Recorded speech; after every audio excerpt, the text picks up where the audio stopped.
Okay. I am starting the broadcast. We're now broadcasting. There we go. Mm-hmm. Great. And it's recording. Mm-hmm. It shows it in the screen on the left. All right. It looks like we have 13, 14 people already here. So welcome everyone, 17 people, as we get going this evening.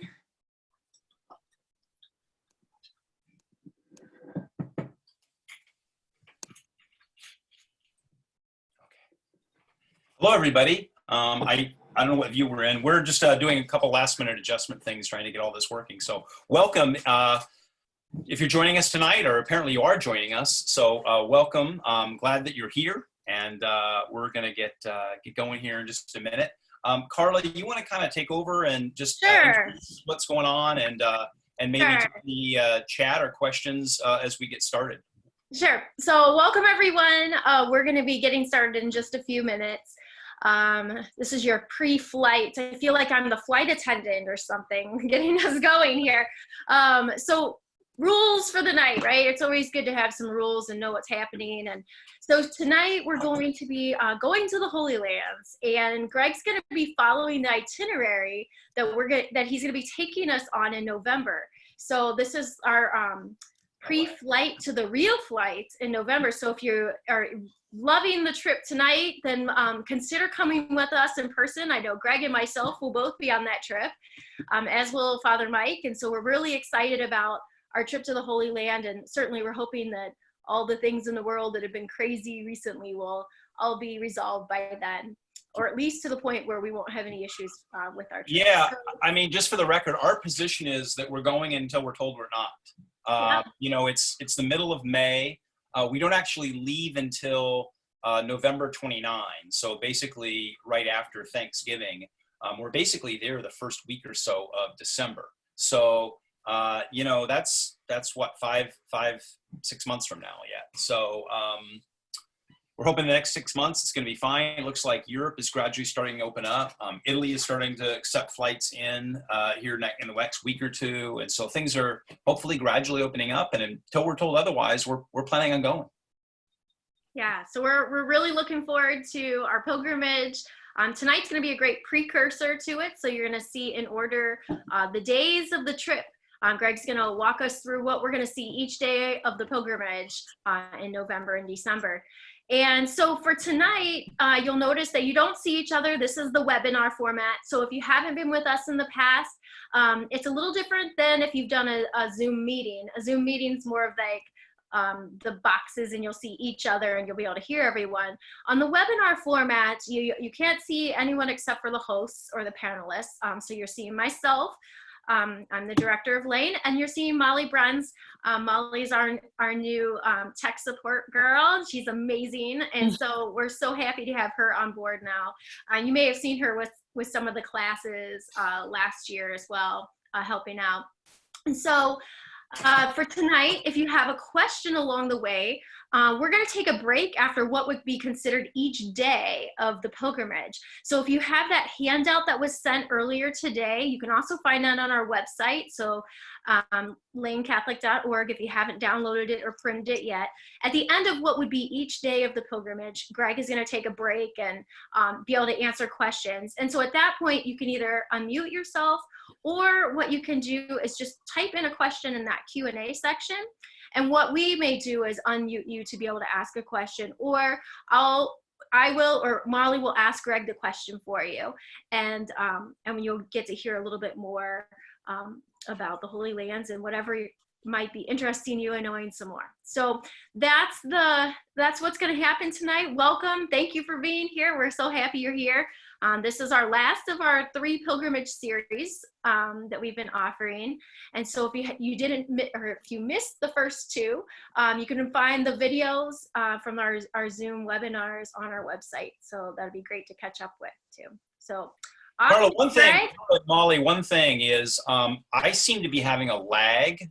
So in other words, what I'm seeing on the screen is running about a second behind what's happening in real life. And I don't know why that is. But if that causes any little, hiccups along the way, then, certainly we'll do everything we can to overcome that. As I'm watching you now, it looks like you caught up. Yeah, it does to me too. So you're Yeah, looking I good just right keep now. noticing that. So where I'm especially concerned is we switch back and forth. I'm showing you a lot of media tonight again and everything else. So if we get in any little hangups or whatever, I think what would not be lagging, if the video lags, I think the chat and the audio probably is not. So what we might want to just consider doing is allowing people to raise their hands, to unmute, to chat, because if we get a little bit of a video hang up, I'd be certainly just glad to sort of take audio while kind of reset the video and let it catch up. But just in case we have any little hiccups tonight with that, trying to make all that we work. noticed that. We'll unmute ourselves and let you know too. Yeah, we've got 45 at the moment. I think 45 accounts logged in. So there's a lot of people logged, and a lot of those are couples. So I'm assuming we have probably 60, 70 people here tonight, and which is really exciting. And so anyway, if we run into any hiccups, we'll let you know. But go ahead and why don't we begin with a word of prayer? And one of the things that's really exciting is that tonight we're going to be visiting the spot where Jesus taught his disciples the Lord's Prayer. And so I thought it'd be fantastic if we begin tonight with the Lord's Prayer. So I hope that you'll join us in that way. So let's do that together. In the name of the Father, and the Son, and the Holy Spirit. Our Father, who art in heaven, hallowed be thy name. Thy kingdom come, thy will be done, on earth as it is in heaven. Give us this day our daily bread, and forgive us our trespasses, as we forgive those who trespass against us. Lead us not into temptation, but deliver us from evil. In the name of the Father, and the Son, and the Holy Spirit. Amen. Okay. So welcome. If you have not joined us for these the other pilgrimages, my name is Greg Smith. I am the Dean of the Lecture Academy for the New Evangelization, and I'll be your pilgrim guide tonight. If you're just logging in, as Carla said, what we're going to be doing, as explains in the handout, is we're actually going to be taking this pilgrimage through Lane. We'll be having Lane pilgrimage to these exact locations here in about 6 months. And I'm hearing something through here. I'm hearing somebody's music or phone playing or something. So that'll be taking place in about 6 months. So what I'm going to do tonight is actually follow the itinerary day by day and step by step where we'll be, and show you what those spots look like, show you photos of them, and lead you through. So we're going to, without any further ado, begin and get started on that. So let me begin by taking you there and getting a little bit of an orientation about where we're going. So let's go to the Holy Land and see where we're going to be visiting. This is Israel. And let me just give you just a slight bit of orientation to this remarkable place. The land of Israel is roughly the size of West Michigan. So if we use our measuring tool here, our ruler, and we were to put it down here just south of Jerusalem in the Judea Hills, just near the southern tip of the Dead Sea, and measure north from there up to just north of Galilee, where we're going to be visiting here, what we end up with is about 125 miles. This is Mount Carmel up in here, where we're going to go in a few minutes. So about 125 miles, and the country from the seacoast to the Jordan River averages about 45 miles wide. Now, coincidentally, that's about the same as West Michigan if you were to go from Holland to Traverse City, and from the lakeshore, West Michigan lakeshore, to US 131 that runs through Cadillac. So if you imagine a sort of rectangle of Holland to Grand Rapids, up to Traverse City, and between 131 and lakeshore, the Lake Michigan shoreline, that's about the entire country of Israel. So the distances inside here are not tremendous, but it also means that every square inch of Israel is just full of significance. Things have been happening there for thousands and thousands and thousands of years. And so there's just layers of connectedness all through the place. So we're going to visit a number of regions tonight. I'm going to actually walk you through. We'll begin with, let me share, new share. we'll start here and start the first day of our journey with the region around Nazareth and Cana. And actually, let me go back to where I just was so I can orient you to where Nazareth and Cana are. So if I hit this button here, Nazareth region, our locations should pop up. And they're not popping up as I hoped they would. So our first little snafu. There we go. And now what we should begin to see coming in here is this area here. This is the Sea of Galilee right here. And this is Haifa, the modern major port of Israel. And again, my locations are not popping up as I expected them to. There we go.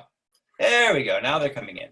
On our first day of our tour, we're going to actually fly into Tel Aviv, the sort of modern capital of Israel. And we're going to be looking at a couple of places that I'm going to walk you through. Caesarea Maritima, Mount Carmel,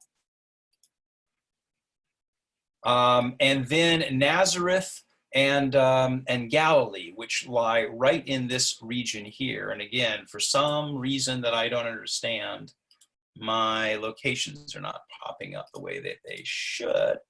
So let's just go to the slides and the pictures. I wanted to kind of give you an orientation. Oh, there we go. Some things are starting to come in. Google Earth must be just running a little bit slower. My computer's running a little bit slow tonight.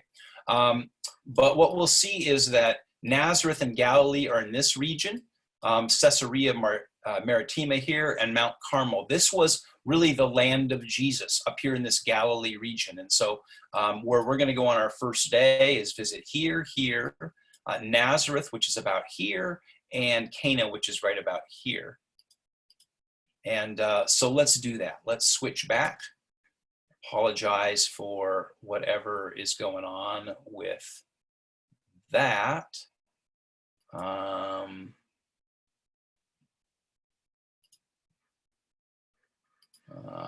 Excuse me a second. We seem to have lost. All right. I hope that you're seeing a slide that says Caesarea Maritima. I don't know if Molly or Carla can comment on what you're saying, because again, I think I'm having some. You're seeing that, Molly? Yep. Okay, great. So Caesarea Maritima, and now is a seaport that was built by Herod the Great. So now we can kind of get into this.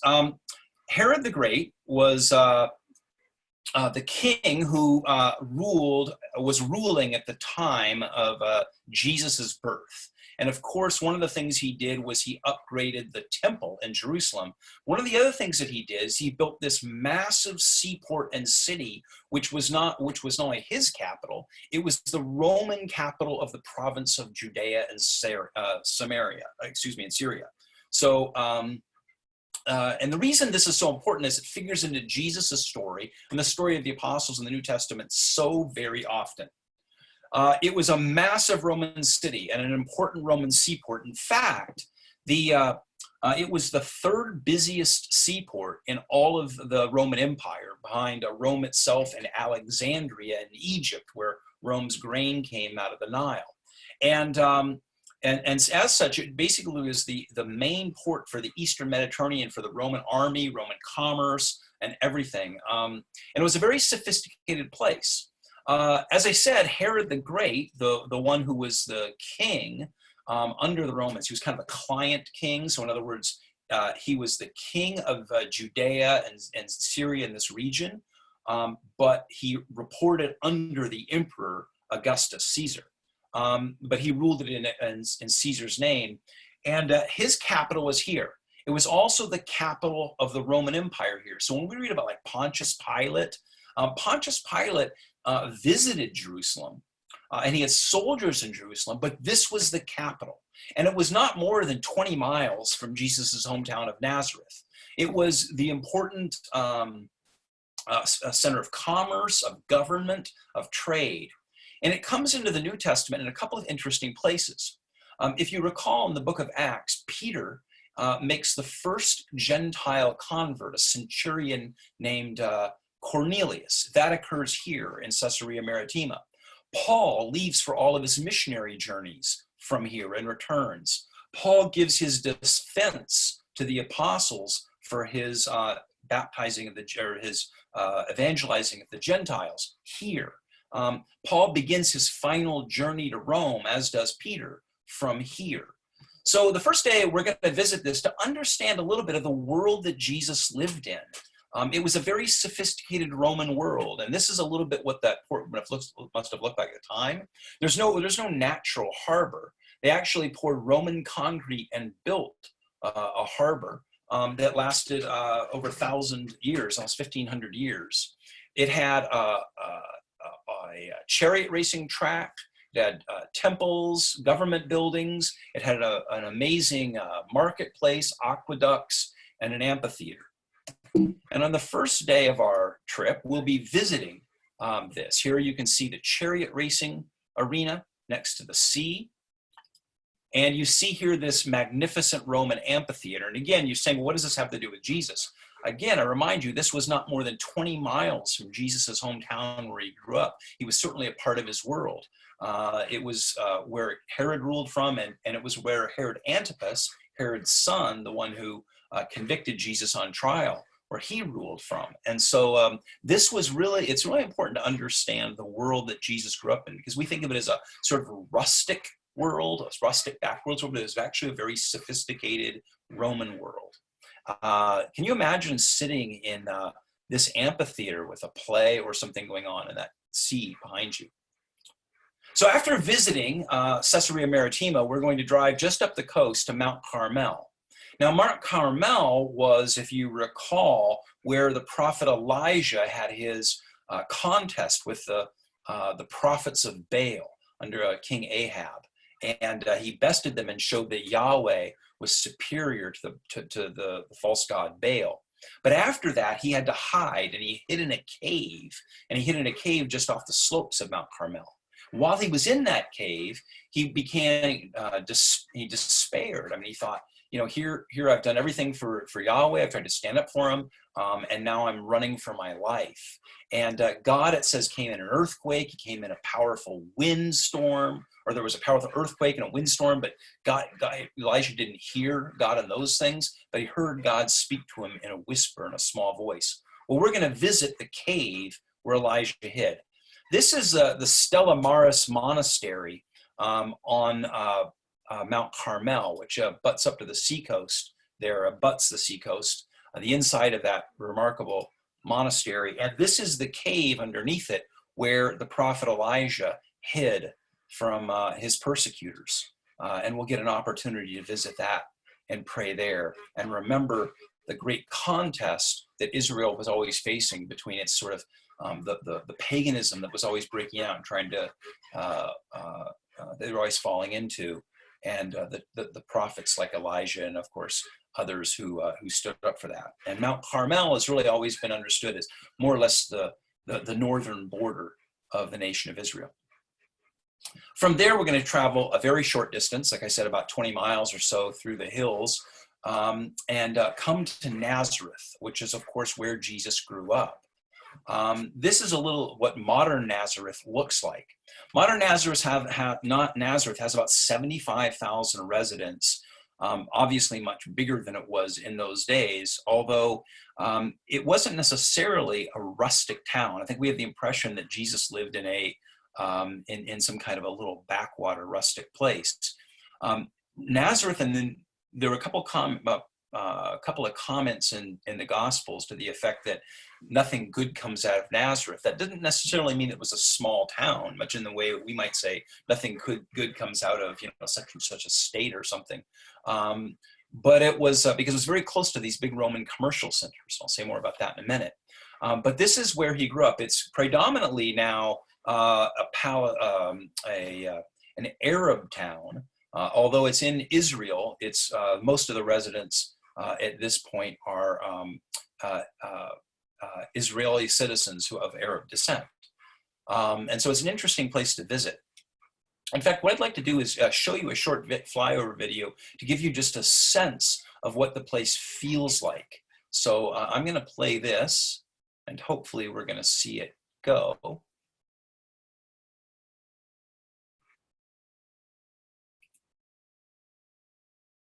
First, we have to get through the Peloton ad. I am using some YouTube videos for a reason I'll explain in a moment. So we don't have satellite imagery. Okay.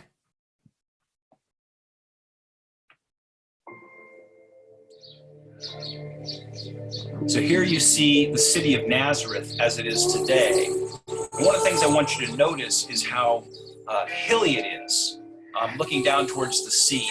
And over on the one side towards the Mediterranean, the other side toward the Sea of Galilee. It's in the midst of these line of hills, a very hilly,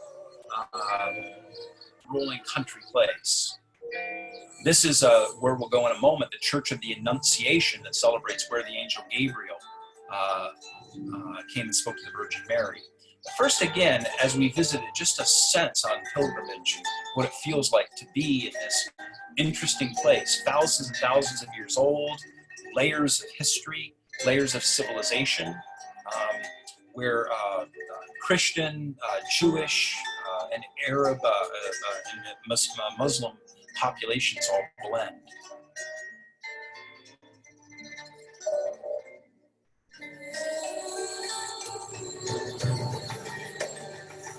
And when you go there now, you can think, well, I don't want to see it with all these shops and markets and everything, but that's exactly what it was like then. I mean, obviously they didn't have cars. Some of our goods are more sophisticated, but it was always a commercial place. There were always shopping squares and inns and these kinds of things. And so we have a sense for what life was like. And here is now the Church of, and I'm going to pause here. This is actually what we've gone into now is the Church of the Annunciation. And so let me now exit out of this and back into our, I have to go like here, back into our,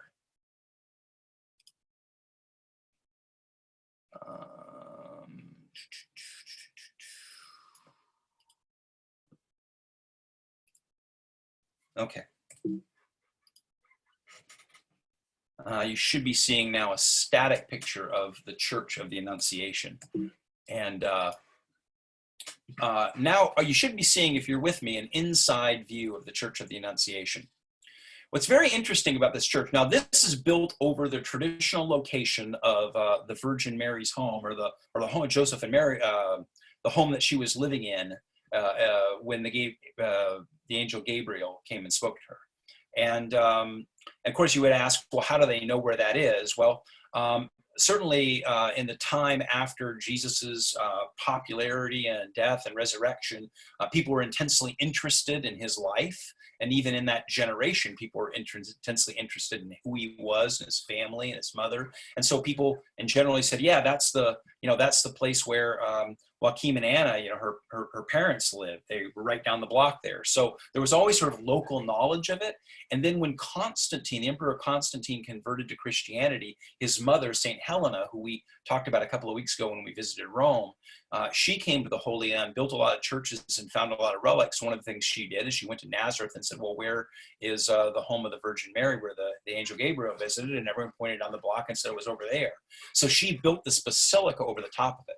And when we go visit, it's a 2-layer church. So there's this upper, and I'm trying to show this photo to get a sense of that. There's this upper layer that forms kind of a mezzanine, with a hole in it, down to this lower level where there's an altar. I'll show you this all more carefully in a moment. And then you see people stepping down here into the grotto. So you got to get that sense of those tiers. Let's take a look at that. This is that upper level of the church. There's that sort of mezzanine balcony that looks down to the lower level.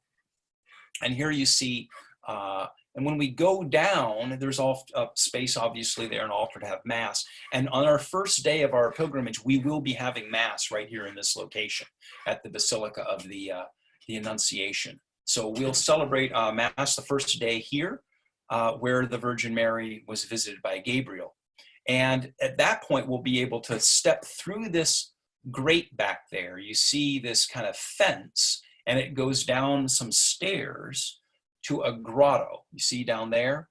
So obviously what happens in these ancient cities is they're built layers of civilization over the years. You know, you build new buildings, new buildings, new buildings, and over time what happens is the street level is, you know, 10, 20, 30, 40 feet sometimes over where the street level was 1,000 years ago or 2,000 years ago. Well, the level at which the traditional home of Mary is below street level. And so you have to go down to it. And when you go down into it, down these steps, you come into the Grotto of the Annunciation. And it's believed, again, you can't prove it, but this was the location of Joachim and Anna's house, where the Virgin Mary was visited by the angel Gabriel to obviously to say, "Hail Mary, full of grace." And we will be, of course, praying the rosary here at this spot. We will be saying, "Hail Mary, full of grace," and the spot where that greeting was first given. So after Mass and visitation there, we're going to take a short ride over to Cana. And Cana, you remember, is the spot where Jesus performed his first sign or wonder of turning wine to water at a wedding.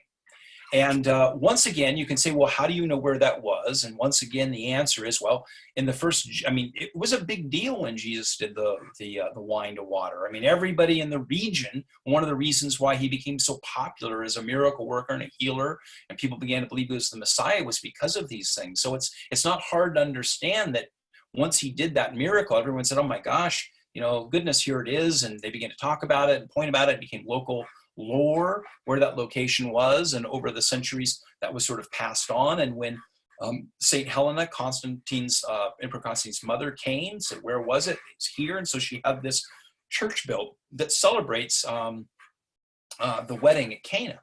And what's exciting about visiting this church is what we can do when we're inside of it. So the traditional thing that pilgrims do when they visit the wedding church at Cana, and this has been going on as long as pilgrims have been going to the Holy Land, or at least have been going as couples, is to renew their marriage vows here. And we'll be doing that. We'll have the opportunity. I mean, if you would like to, obviously, we'll have the opportunity. There's a priest here who will gladly renew your wedding vows for you. We just have to tell them in advance, so we want that. They make the arrangements, and you can have that sort of a remarkable experience renewing your wedding vows at the spot of the wedding at Cana. And it's a pretty remarkable thing to do. So I'm going to stop here. This is the end of our first day of the pilgrimage. And take questions. So the end of day one. Are there any Greg, Sandy questions? would like to know, can you explain the moving of the Holy House to Loretto during the Crusades? Yeah. So when the Crusaders came, let's go into a long digression here, but when the Crusaders came because Muslim armies had taken over the holy places in Israel. And when the Crusaders came in the first crusade, they retook a lot of these places, and quite simply, they took back artifacts. And one of the things they took back, they claimed to have taken back, was the house that stood there. And they sort of dismantled it brick by brick, put it on a ship, and took it to the east coast of Italy, where it was reassembled. Is that really the house? Can you prove that it was the house? I mean, when the Crusaders that were there, it was 1,100 years after the birth of Jesus. So was it the actual house? Who knows? So the thing with the Holy House of Loretto is it's certainly a wonderful devotional, but there's no way to know. But that's the idea, is that they just basically found this house, and somebody said this is the house, and they dismantled it, took it there, and reassembled it, and built a basilica over it. But in any case, this is the location where, if that was the house, theoretically it would have stood. I hope that answered your question.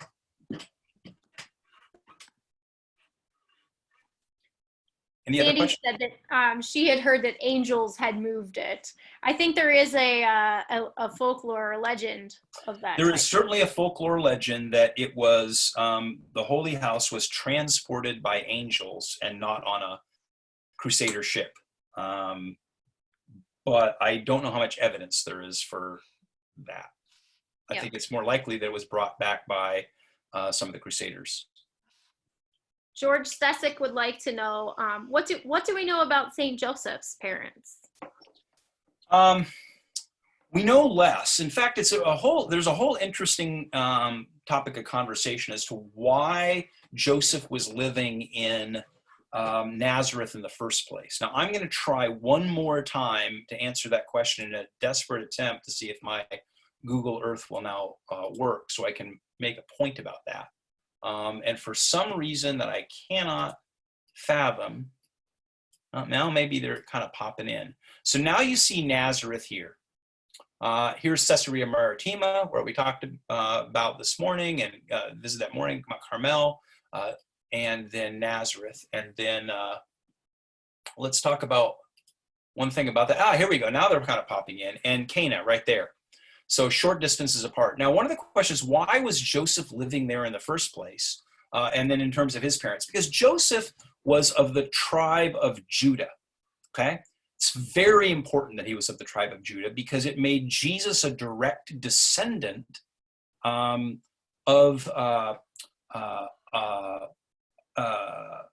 both sides of Mary's side. So we'll get into a long thing about genealogies through Mary and through Joseph. But in essence, they're both descended from King David. And because he's a successor to King David. And the location, the ancestral location for the tribe of Judah is in Bethlehem, which is why they had to go back to Bethlehem to register. So there's this whole long question that's going on for thousands of years is why did they live in Nazareth? Why were they as Judites living way up in Nazareth? And to answer that question, let me try to do this. And of course, then the question comes to his parents.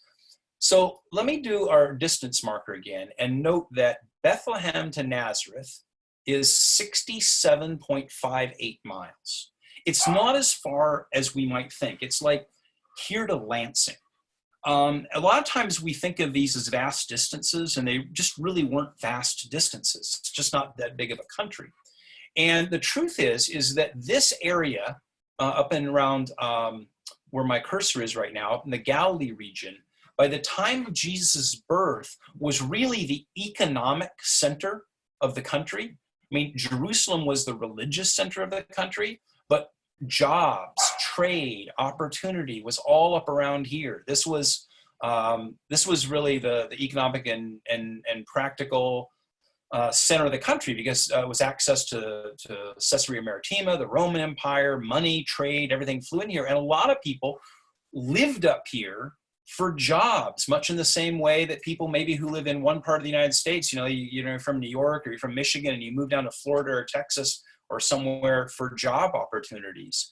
And people used to come back and forth quite a bit. In fact, we know that Joseph and his family came back and forth every year for Passover, because if you recall, when Jesus was 12 years old, they came down for Passover and they forgot him and left him there, found him 3 days later teaching in the temple.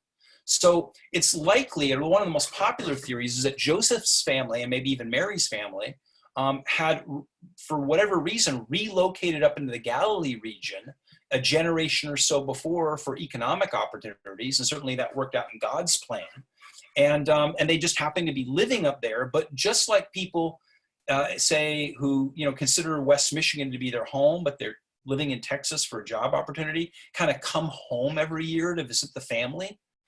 Come back to West Michigan in the summer to go to the beach and see their relatives. They used to go back and forth to Jerusalem, 65 miles. In fact, when the Virgin Mary went to visit Elizabeth, and a little bit from now, we're going to go down to actually Elizabeth's home, where she visited when she was pregnant with Jesus, while Elizabeth was pregnant with John the Baptist.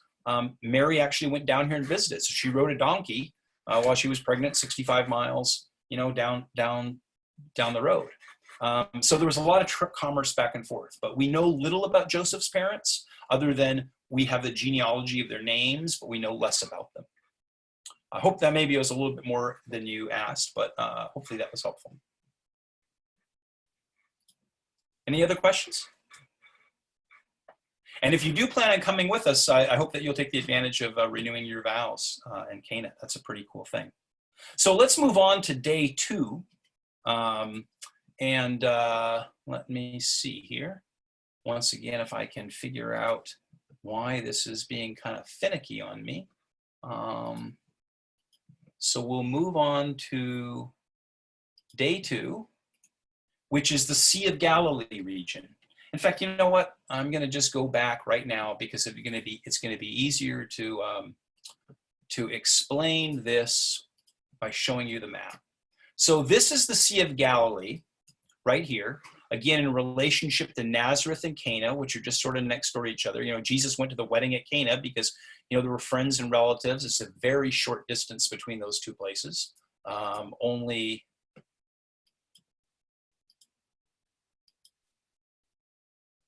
5 miles, 4 or 5 miles up the road is Cana to Galilee. And for that matter, the distance from Nazareth to, say, Capernaum and the shore of Galilee is only 14 miles. So it'd be like walking from here to Granville, Michigan. It's just not that great, or here to Grand Haven, Holland to Grand Haven. It's not that big of a distance. When we come in here, we look at the Sea of Galilee. It's about 12 miles from north to south, and its average width is about 4 or 5 miles. It's almost exactly the size, just a little bit smaller, or a little bit bigger maybe, than Grand Traverse Bay, if you've ever been up there. It's not a tremendous thing. It's called a sea. It's actually a freshwater lake, and interestingly enough, it's also below sea level, like the Dead Sea below it. And it is the second lowest body of water on Earth, Dead Sea being the first. It is the lowest freshwater lake on the planet Earth. And it is ringed, or at least the time of Jesus, it was actually more populated than it is today. There was a ring of cities, just a ribbon of cities that ran all around the shore. We call it Galilee. They called it a lot of different things. In Hebrew, it was actually called Lake Gennesaret. It became Galilee under the Greeks and the Romans. Today, modern Hebrews call it Lake Kinneret, or Kinneret. And again, it had this continuous sort of ribbon of towns, villages. The biggest one was Tiberias, which was a Roman city, the Roman capital of Galilee, very important area. And one of the things that is also a little bit interesting is that after the exile from Jerusalem, and during the century or two prior to Jesus's birth, this really became the economic and cultural center of Israel. Jerusalem, once again, was the religious capital, but this is where people worked, where they traded, where things happened. It was the New York of Israel for its day. We're actually going to spend the night. Our hotel will be in Tiberias. And I'm just going to show you through some of these places that I'll walk you through photos of them here in a moment. If we kind of come up the coast here, we see Migdal, at least that's its modern name. It was Magdala. That is the home of Mary Magdalene. Coming a little bit further up, this is Tagba. I'll explain in a moment. Tabga is where Jesus multiplied the loaves and the fishes, where he declared Peter to be the rock upon which he would build the church. Here is the hill on which he taught the Sermon on the Mount and the Beatitudes. And then Capernaum, which was the city where Peter, James, and John were all fishermen. And the Capernaum synagogue where he taught and he healed the paralytic, and also where Peter's house was. And so we're going to visit those. In fact, on the first day, or the day that we're in Galilee, we're going to take a boat ride across the Sea of Galilee, see it from the sea, and then we're going to visit all these locations. So let's go see what those pictures look like right now and get a sense for it. So the Sea of Galilee, and first I'd like to show you a little bit of a video because I think this captures very nicely what that looks like. and how dramatic this place is. So you should be seeing a video now that shows you the north shore of the Sea of Galilee.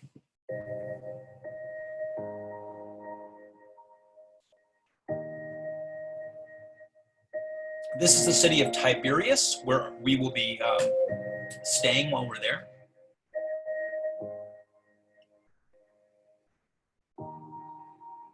As I said, it's actually was probably more populated in Jesus' time than it is now. And it's a very popular place in Israel for all kinds of reasons, commercial, recreational, and everything else. As you can see, people still take boats out onto the Sea of Galilee. Nazareth.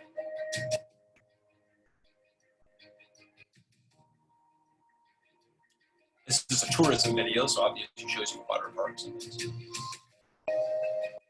This is the hotels in Tiberias where we'll be staying, and the boats there, we'll take one of these boats out into the lake while we're there, so you can see it from the water.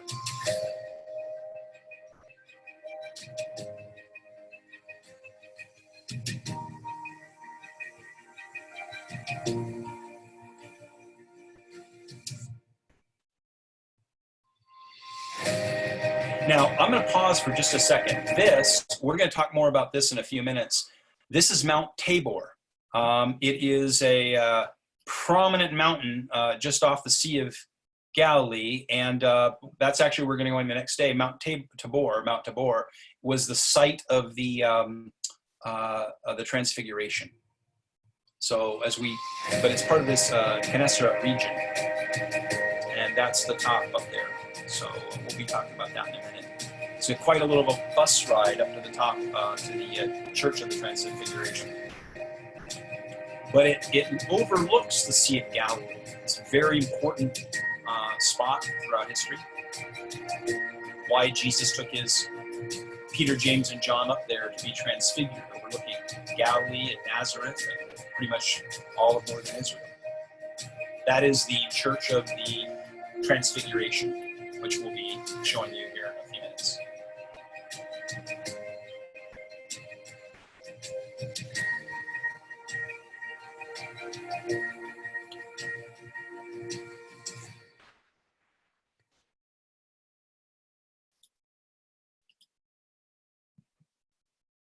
So that is the Sea of Galilee. You see here, it looking very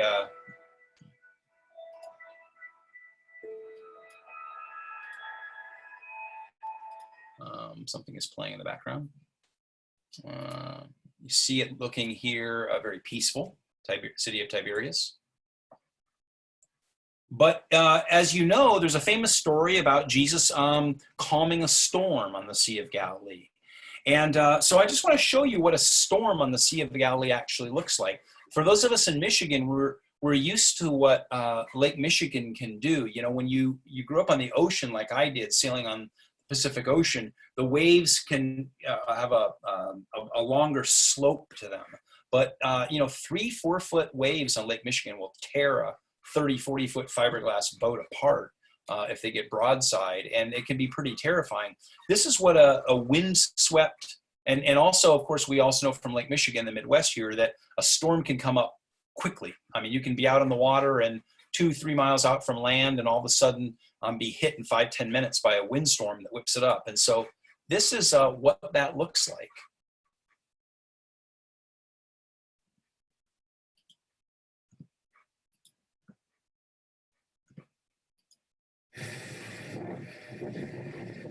This is a wind, those of us, again, who are boaters in Lake Michigan, this will look very familiar to us. And you think about being out there in a 30-foot sea ray, and this will tear you apart broadside.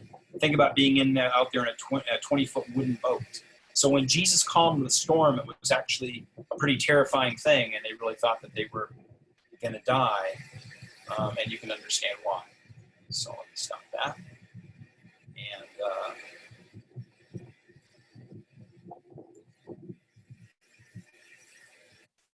we'll head back to showing you some of those locations. So I showed you where those locations are along the shore there. This is in that Tagba place. This is the church of the primacy of Peter. So if we were to be able to turn the camera here a little bit, just right off here, maybe 100 yards or so away, is the shoreline. And it was right along the shore here that Jesus said to Peter, you are the rock upon which I will build my church. And this commemorates that location. And when you go inside, you see it's built over a rock, kind of a neat boulder there that remembers that Peter was called Petros the rock, Simon. This is a church, the Church of the Multiplication, which we'll visit. It is built over the site where it's traditionally believed, where Jesus multiplied the 5,000, the loaves and fishes to feed 5,000. Actually, it was probably more like 10,000. It was 5,000 men, plus women and children, and where he multiplied that and did that miracle. And this is the beautiful courtyard there of the Church of the Multiplication. This is a little bit further up the coast that I just showed you, a few miles, and this is the town of Capernaum. Capernaum isn't much now. As I said, the coastline was much busier or more populated in Jesus' time than it is now. Hey, Greg. Yes? We're not seeing any pictures. Oh my goodness. Okay, so let's try again. I'm showing pictures, but they're not showing up. So let me try again. I apologize for... Okay, one more time. There we go. See the ruins now? Okay, let me back up just a second. This was the Church of the Primacy of Peter that I mentioned a moment ago, built just off the coast. Inside, you see the rock there that commemorates that moment. This is the Church of the Multiplication, over the spot where it's believed he multiplied the loaves and the fishes in a field adjacent to the lake, the courtyard of the Church of the Multiplication. And here we're in Capernaum, which was the village where Peter and the sons of Zebedee, James and John, had their fishing businesses. And Capernaum was a much more thriving town in Peter's day than it is now. It's actually kind of an abandoned spot at the moment, or in Jesus's day. This is the synagogue of Capernaum. And there's an amazing story in the gospel about Jesus teaching in the synagogue there and healing a paralytic, being challenged by the Pharisees in that temple. Again, this was the commercial and cultural center of Israel at Jesus' time. It wasn't a backwater at all. And so there was a remarkable synagogue here, and Jesus had an important miracle and confrontation here in this synagogue. This is the church that's built over the site of Peter's house. So you may recall that Peter was actually married. We don't know if any of the other apostles were, but Peter was married. In fact, in one of Paul's letters, he mentions that Peter had a wife, and to some degree she traveled, and that Jesus famously healed Peter's mother-in-law. And Peter had a house in Capernaum. He was a businessman, owned a fishing business. And what remains of his house is this foundation. And then this church was built over that foundation. And so we'll get an opportunity to visit this. And so we'll see the Church of Peter's Primacy and the church built over his home, his foundation, covered in glass. And then right nearby there, there's a museum that has something called the Galilee boat, or the Jesus boat. Now, nobody's saying that this is actually the boat that Jesus rode in or sailed in, or that Peter owned, but it is a boat of that period that archaeologists uncovered. They can date it by carbon dating and also by style and other things to know that this is a very typical boat. So the boats of Peter and James and John would have been just like this. So when Jesus traveled in their boats, when he walked out on the water, when he calmed the storm, it was in a boat very much like this one. And this is in a museum just by there. So it's a wonderful thing to sort of see. And I'll pause there and take some questions.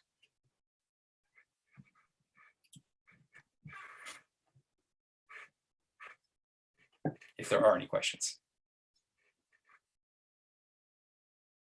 Doesn't look like we have any questions. It looks like you have a green light to continue. Okay, so we'll continue. And again, thank you for being patient with some of the little technical hiccups here.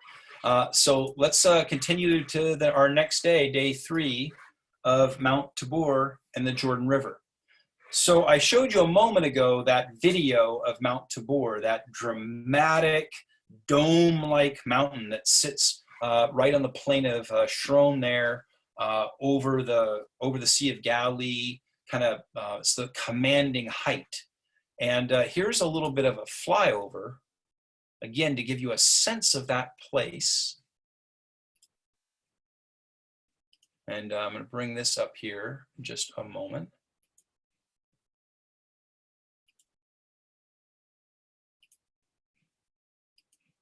Get in the best shape of your life. You should be seeing a Peloton bicycle ad. There you go. Are you hopefully seeing a drone video here? Yep, we see it. So Mount Tabor towers like 1,600 feet. It's an old volcanic dome on it, and it hovers right over the top of the plain there. And it's where Jesus took Peter, James, and John by themselves up to this commanding height, and there he was transfigured. And let me pause it here because it's such a great view. If you recall, he took the three of them up there, and there he was transfigured. He revealed himself as he actually was. They saw him transformed in glory as the second person of the Trinity, as the Son of God. It was dazzling and humbling and to them. And he wanted them, he was appeared to them actually in conversation with Moses and Elijah. And just as a little aside that I think is so fascinating is that both Moses and Elijah in the Old Testament never got to see God's face. If you recall, Moses had to hide in a cleft of rock because he could not see the face of the Lord. No man could see the face of God and live. And that in the transfiguration, on this spot right here on the top of this mountain, when Jesus revealed himself in conversation with Moses and Elijah, Moses finally got to see what he had longed to see on the top of Mount Sinai, which is the face of God. I think it's just a remarkable thought. And Peter, James, and John were, of course, present in that. And it was a transformative experience for everybody, very important. And we drive up this incredible road, switchback road to the top. Of course, people use it for hang gliding and everything else. See why today.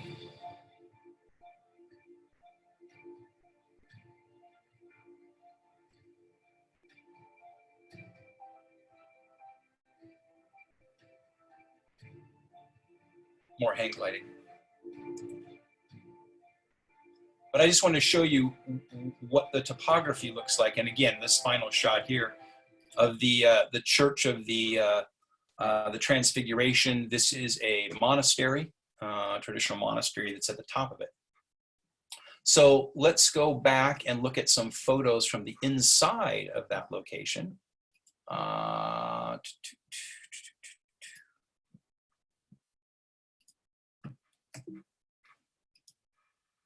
Here is the, you should be seeing photos now of the Church of the Transfiguration.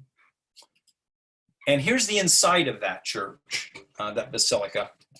There's this wonderful mosaic in the apse, traditional Byzantine mosaic in the apse that shows, let me zoom in on it, that shows you the moment of the Transfiguration. You see here Moses, and you can tell that it's Moses because he's holding the 10 Commandments. And you can see here Elijah. And Jesus utterly transformed, and then Peter, James, and John before them, venerating. And that dramatic thing happened on this spot. And here's the chapel, the altar, and we will be having Mass here at this location, the location of the Transfiguration. From there, on this day, we will drive south down through the Jordan River Valley. The Jordan flows out of the south of the Sea of Galilee down towards the Dead Sea, and we'll be driving down that way, and we'll go to here, the scene of Jesus's baptism.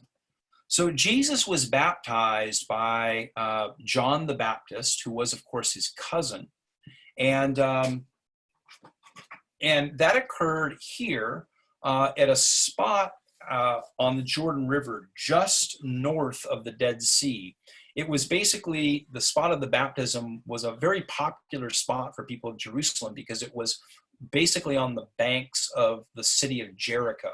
And if you recall, Jesus tells a parable about the Good Samaritan. He talks about a man who was going on the road from Jerusalem down to Jericho. And so you follow this steep route that comes out of Jerusalem and it winds down and it ends at the city of Jericho, which is on the bank of the Jordan River, on the west bank of the Jordan River, just north of the Dead Sea. And it was a very popular spot for people from Jerusalem who were going up and down that road, going to Jericho, to come to. So when John the Baptist began to baptize, it said that all of Jerusalem, and that's a phrase in the Gospels, the whole seemed like the whole city of Jerusalem, the whole country was coming down. So he was in a popular spot here. And it's also said that it's also the same spot where Joshua led the people into the land of Israel, carrying the Ark of the Covenant, and where they took the city of Jericho right here. And this is the spot where Jesus was baptized by John, and we'll have the opportunity to visit this location. Some of you, people have been to Israel maybe 20 years ago, and a lot of Protestants will go and get rebaptized there. When I was a Protestant and a Protestant pastor, it was very popular to go to Israel and be rebaptized. For Protestants, of course, as Catholics, we believe that our sacrament of baptism is a one-time event. But there was a time where, because of security concerns and conflicts with the Palestinian Authority and with the nation of Jordan that is on the other side of the river, that you couldn't access this spot. So some people who were baptized in the 80s and the 90s, the country of Israel actually set up a spot north of this, closer to the Sea of Galilee, for an alternative spot for pilgrims to be baptized. But we can visit this now. They've worked out whatever access concerns there are. So, and then just right next to that, the city of Jordan, the city of Jericho, just outside the city on the hills is the Mount of Temptation. So if you recall, right after his baptism, Jesus went out into the wilderness, the hills here, the Judean hills, for 40 days and nights to fast. And at the end of that, he was tempted by Satan. And this right up here is the spot of the temptation, the Mount of Temptation, where my cursor is. I'll zoom in on it. There's a monastery there and a place we can visit. You see visitors there. And this is where at the end of his 40 days of fasting, he was tempted by Satan. And traditional location of that, and monastery, which we will visit while we are there. And that brings us to the end of that day. Very full day and at Mount Tabor and the baptism site of Jesus and the Mount of Temptation. So I will stop for a moment and take any questions that you have about those locations.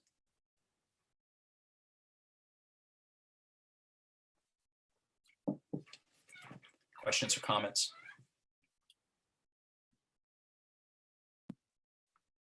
Okay. Yeah, Kathy would like to know, are people going to have the opportunity to go into the river? Well, I think you can kind of like dip your toes or whatever. I mean, when we're there, yeah, there's like a bank there. You can kind of like walk along and touch it and look at it. But it's when you're there, you see those kind of like decks and platforms. Those are for people to be baptized. And when you're there, there's tons of people being baptized. So what's kind of traditional, especially for Protestant groups, is you go there with your pastor who's, leading the pilgrimage group, and you all get rebaptized. So yeah, there'll be a ton of people there and you can go in the water. It's just, as good Catholics, we would encourage you not to be, baptized in it, but you can certainly go touch the water and all that. Marianne Hensley said that there are still Jordanian soldiers with very big guns on the opposite side of the river. So that's an interesting thought of scenery. Well, and that's interesting to bring that up. Yeah, so the nation of Jordan is on the other side of the river. Not only that, Most of the places that I'm showing you today are in what's called the West Bank. And without getting into the complexities of modern day Israeli-Palestinian politics, there is a region that you may have heard on the news if you listen to any of this stuff about the West Bank. And let me just show you, because some of you might be interested in that. If you hear this sort of thing on the news and you wonder about the West Bank and all of that, and you're thinking about trying to, want to understand it, or you think about going to Israel, where is this West Bank place that you're always hearing about unpleasantness taking place in? So this is, again, the country of Israel. And I should just kind of show you this, because I have a feeling there's probably a few folks that are interested in this. So, Greg, if you're getting that, can you tell us about what the weather's like in November there? 70 degrees, 65, 70 degrees. And about how many how many Christians are still populating Israel? Christians in Israel? Yes. So Israel is something like, well, it depends on where you are in Israel. And that's why I'm trying to get my borders to show up here on Google Earth. Google Earth is lagging on me, so let me just use my cursor. So Israel is a very interesting place, and that's a very interesting question. There are Jews and Muslims and Christians all living in Israel, but they tend to live in different parts of Israel. And so when you talk about where, Christians would be in some sense a minority, but there are pockets that are Christian sectors where there are a lot of them. So my borders aren't popping up here, my international borders, like I hoped they would. But let me just take my cursor if you're following along. This is, again, the Jordan River. It runs from Galilee here down to the Dead Sea. And the term West Bank refers to an area about, if you look at where my cursor is, kind of roughly try to do this, kind of roughly like this, a big oval-shaped space that goes about like this. It's basically the giant center chunk of this country. And that's called the West Bank. So in 1967, there was the 6-Day War. Some of you might remember that or have heard about it, in which the Jordanian army and other Arab League armies launched an attack over the Jordan River and into Israel, try to take what was left of Israel. And so prior to 1967, the boundaries of Israel that it was given when it was created by the United Nations in 1948 did not include this area here. So there's like a giant oval right in the center. That was Jordanian territory, okay? In 1967, they launched an attack over to try to push the Israelis into the sea. They fought back, and they fought all the way back to the Jordan River and retook this center section. And it became known as the West Bank, because it's obviously the West Bank of the Jordan River.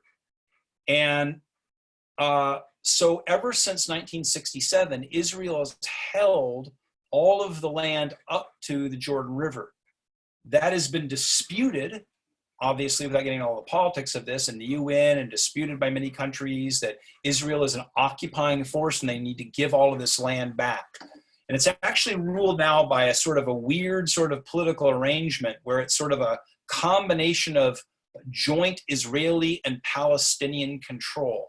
And so what happens is when you drive around these places, you go in and out of these zones. They have like an A zone, B zone, and C zone, these administrative zones. And you'll actually be like drive 2 miles down the road, go through a security checkpoint or through a wall or a fence, and you're in another zone that the Israelis have set up to try to contain some of the conflict. And so there are all kinds of security things. Marianne does point out the Jordanian soldiers here, but you'll see Palestinian Authority soldiers. You'll see a lot of Hamas in Hebron and these kinds of places, and Palestinian Authority control here. And it's a very, very complicated situation. So that's probably about all I want to say about that. Any other questions about that region or those places? And then we'll start looking at Jerusalem. We just have one more question at this point. Marilyn Johnson had brought up about the peacocks in the Church of the Transfiguration. And are you aware of the symbolism of that? I don't think I am. So you might Maybe have she me. can type in what she knows, and then we can Yeah. share about it a little later. She may have me on that one. So I don't actually know about the significance of the peacocks. So let's go ahead and dive into our next day of activity. And having now ended our day at, we began the day at Mount Tabor and ended it at the Jordan River. We're now going to go into Jerusalem and Bethlehem. So now I shouldn't have gone out of there, because I do want to show you Jerusalem and give you a little bit of orientation. Before I do that, well, let's go ahead and do that anyway now. I apologize for all this fiddle-faddling around, but I'm trying to go back and forth between these pieces. Let's now look at Jerusalem. And I'll show you why I'm also showing you all of these YouTube flyovers, because if you were with me for the Rome and Assisi tours, you know I've been using Google Earth to zoom in on places, but there's a problem. In 1997, the United States Congress passed a law saying that companies like Google couldn't make high-resolution satellite imagery of anywhere in Israel available to the commercial public to prevent, terrorists or whatever from accessing it. So what happens when you use Google Earth or Google Maps is you can zoom in. This is Jerusalem. You can zoom in only to a certain level of resolution. And if you go about any more than this, you can see that it gets blurry. It's not like when we were in Rome or Italy where we can see streets and buildings. We're sort of reduced to this kind of built-in blur, and by law. And so what I'm going to try to do is just give you a sense of Jerusalem and where things are a little bit, and then we'll look at some more high-resolution flyover. So this is the city of Jerusalem. We're going to come in here and see. Let me highlight.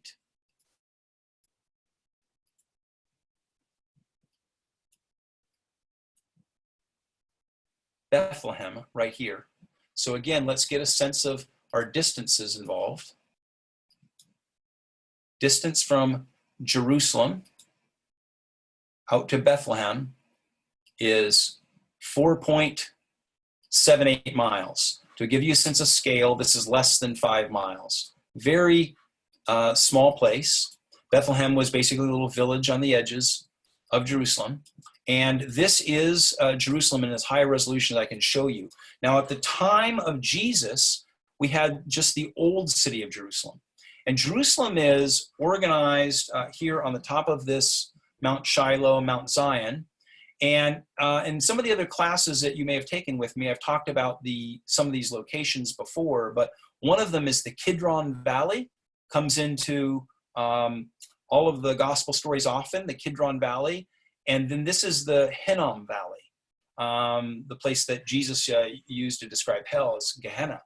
This is the Mount of Olives. So if you think of Jerusalem up on this hill, and then this kind of valley here with the Mount of Olives on this other hill directly to its east, and then the Hinnom Valley right here below the old city, and then going over that a short distance, just a couple of miles, and you get down to where Bethlehem was. And all of this, of course, modern development wasn't here at the time. You just had the old city. What you see in the middle right here is obviously not the temple, because the temple was destroyed by the Romans in 70 AD and never rebuilt. This is actually the Dome of the Rock. It is a Muslim mosque, and it's built on Temple Mount over the exact location of the temple, because the exact spot here is believed to be where Abraham attempted to sacrifice Isaac. And the Muslims also regard that story as a central part of their holy book, the Quran. And so they built, when the Muslim armies took over in the 8th century, they took everything that used to be the Temple Mount, leveled it flat, and built what they call the Dome of the Rock, a giant mosque complex right over where the old temple was. The only thing that's left of the temple is a retaining wall here called the Western Wall. It was a retaining wall that sort of held up this portion of the temple complex. The old city would be right here. The old city walls ran right about like where my cursor is. You see the Pool of Bethsaida, St. Anne's Church. I'll talk about some of this, Mount of Olives. So, and then Bethlehem, as I said, is right down here. And I'm just going to go ahead and show you. Again, it's a short, it's only 4.7 miles. Show you a couple locations, and then I'll show you pictures of the spots in particular. This is the city of Bethlehem, or the suburb of Bethlehem now.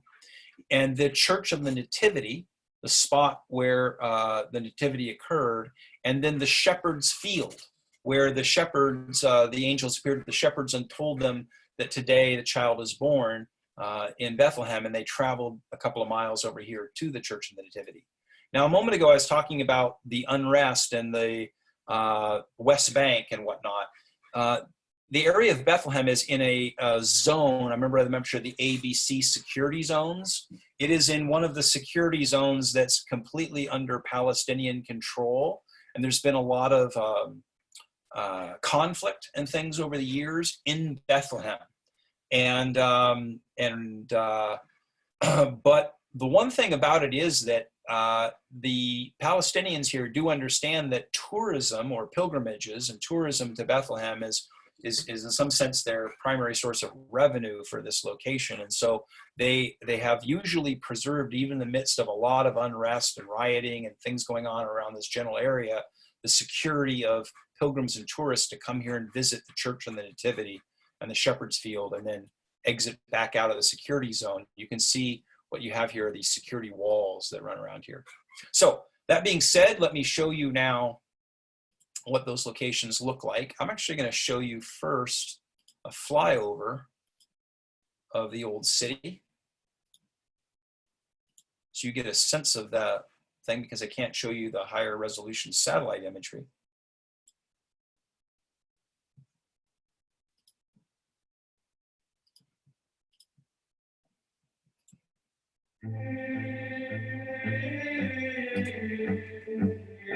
You should be seeing a drone shot.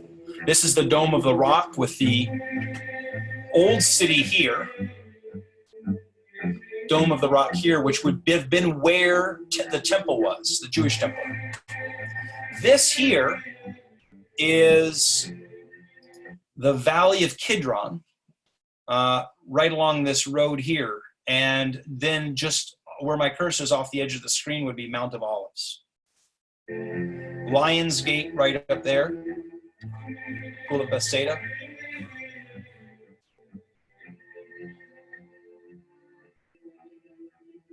Now, when we say old city, to be clear, it's not old in the sense of what it looked like in Jesus' day, because the Romans dismantled it in 70 AD, completely leveled it brick from brick. And so it was rebuilt after 70 AD by various armies and conquerors. But these would be the locations. And again, from any vantage point in the city, the Dome of the Rock is the most prominent thing, this Muslim mosque.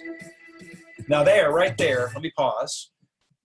I want you to see this, because we're going to go in here in a minute. These domes here, these two blue domes, are what's behind me on my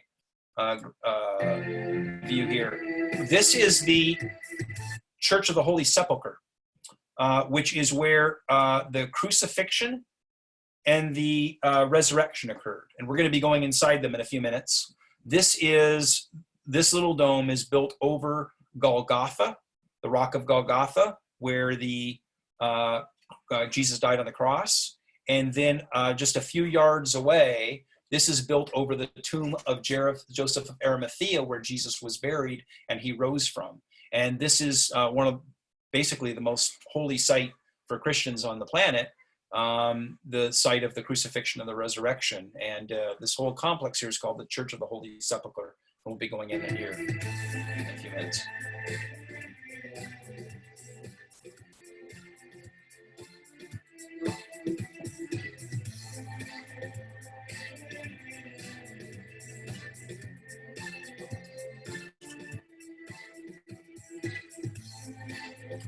So that gives you just a little sense of what the old city of Jerusalem looks like. Now let's look at some particulars here.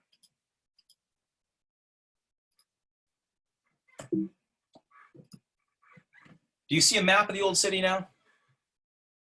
Yep. Okay.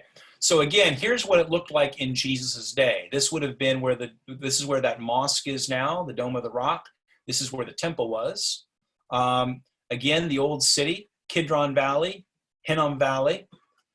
This would have been the original city walls. And if you look where my cursor is here, you see Golgotha. This is the rock on which Jesus was crucified, little hill of the skull. They took him outside the city walls from basically this is the Roman military palace, right where my cursor is there on the northwestern edge of the temple complex. The Via Dolorosa, the route he walked, which we'll walk, I'll show you in a moment, which he walked to his crucifixion, came out of here, went about 400 yards from here to Golgotha where he was crucified. And then Joseph of Arimathea had a tomb nearby, right here, and he was laid in that, just outside the city walls.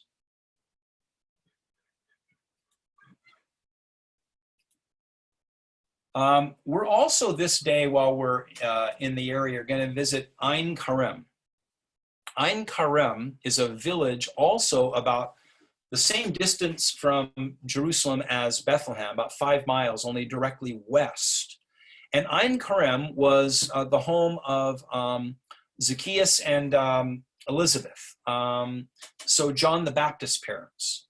And Elizabeth, and they lived here. They were not of the tribe of Judah. Elizabeth was somehow a kinsperson of Mary. Scripture states that pretty clearly. So that, but how by marriage they were related, or how by blood they were related, is a little bit less clear. But they lived here in this village of Ein Karem, only like 5 miles from Bethlehem, the traditional home. And that's where it's, you can sort of understand that Mary had some relationship with Elizabeth. I mean, cousins, first cousin, or whatever, how that worked, because they only lived about 5 miles apart. And this is where Mary came when she was pregnant with Jesus to visit Elizabeth, who was pregnant with John the Baptist. And this church here is called the Church of the Visitation, over the home of John the Baptist's parents. And you can see this wonderful mosaic up here in the church's facade, kind of a close-up of it.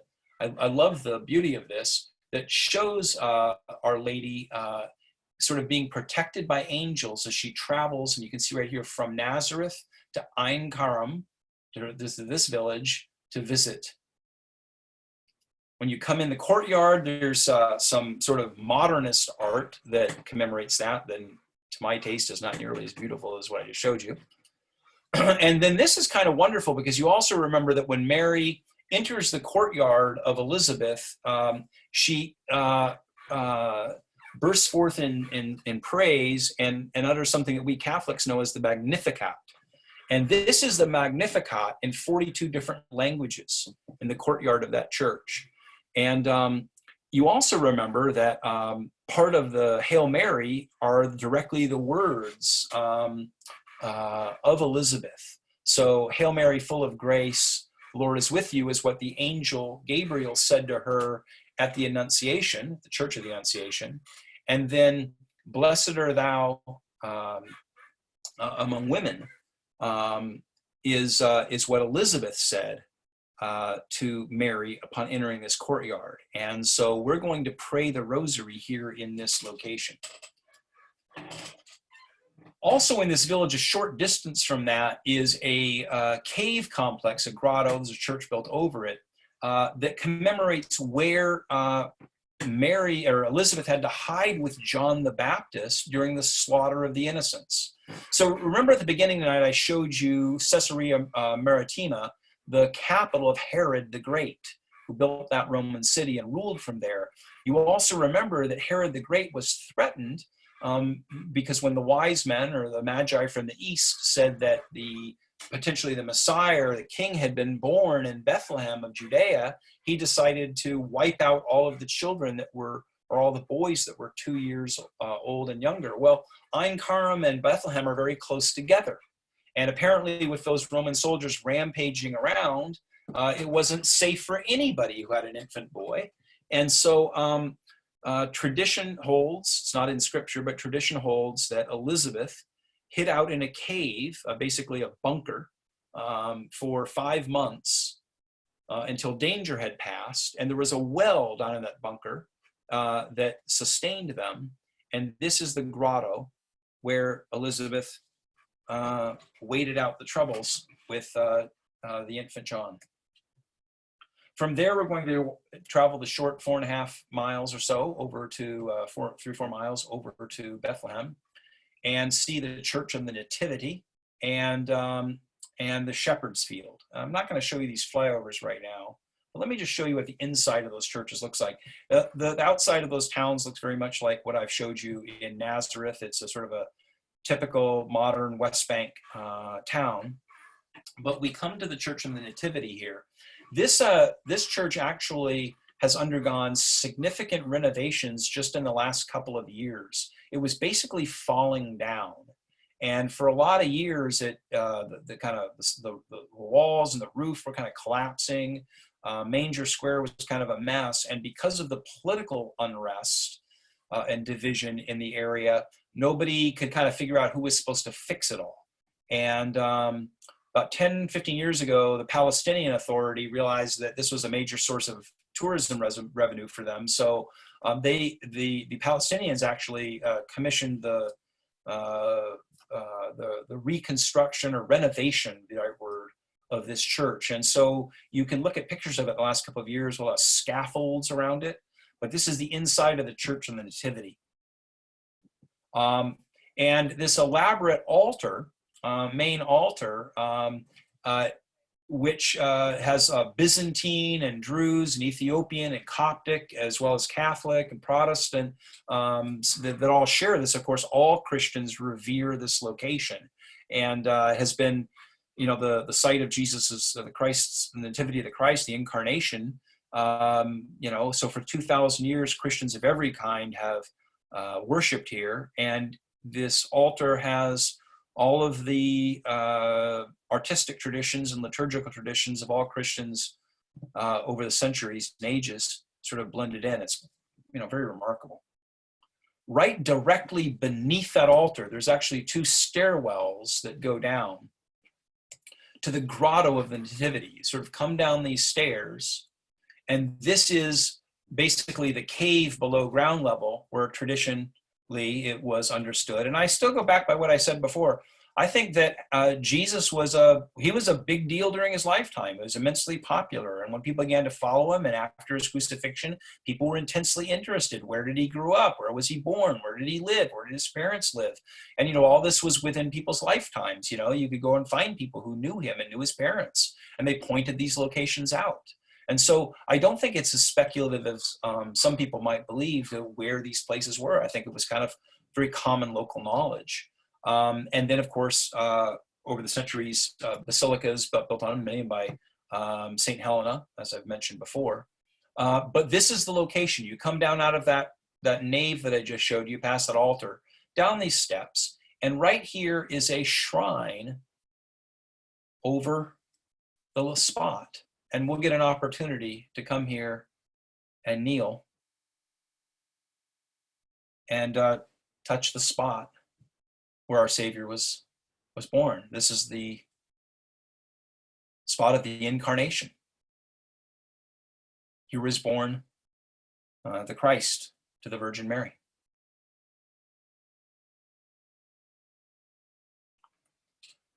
This is Manger Square, right outside the church. And a short distance away are the Shepherd's Fields. And basically they're fields. They have a sort of visitors complex, and you can see their campfires and campfires now, but of course fire rings and things to show where shepherds used to be, and traditionally where the shepherds, in that area kept their sheep. And it was also understood, of course, because the shepherds went away glorifying God, telling everybody what they had seen, and people said, "Hey, this is the field where we were." So we'll go over to the shepherd's field and visit that spot and see those fire rings. There's sort of a visitor center. We can go there and see the place where, of course, the angels appeared and said, "Today unto you rejoice, for a king is born in the city of David," just 2 miles over the hill. And that brings us to the end of our fourth day. So I'll take any questions here.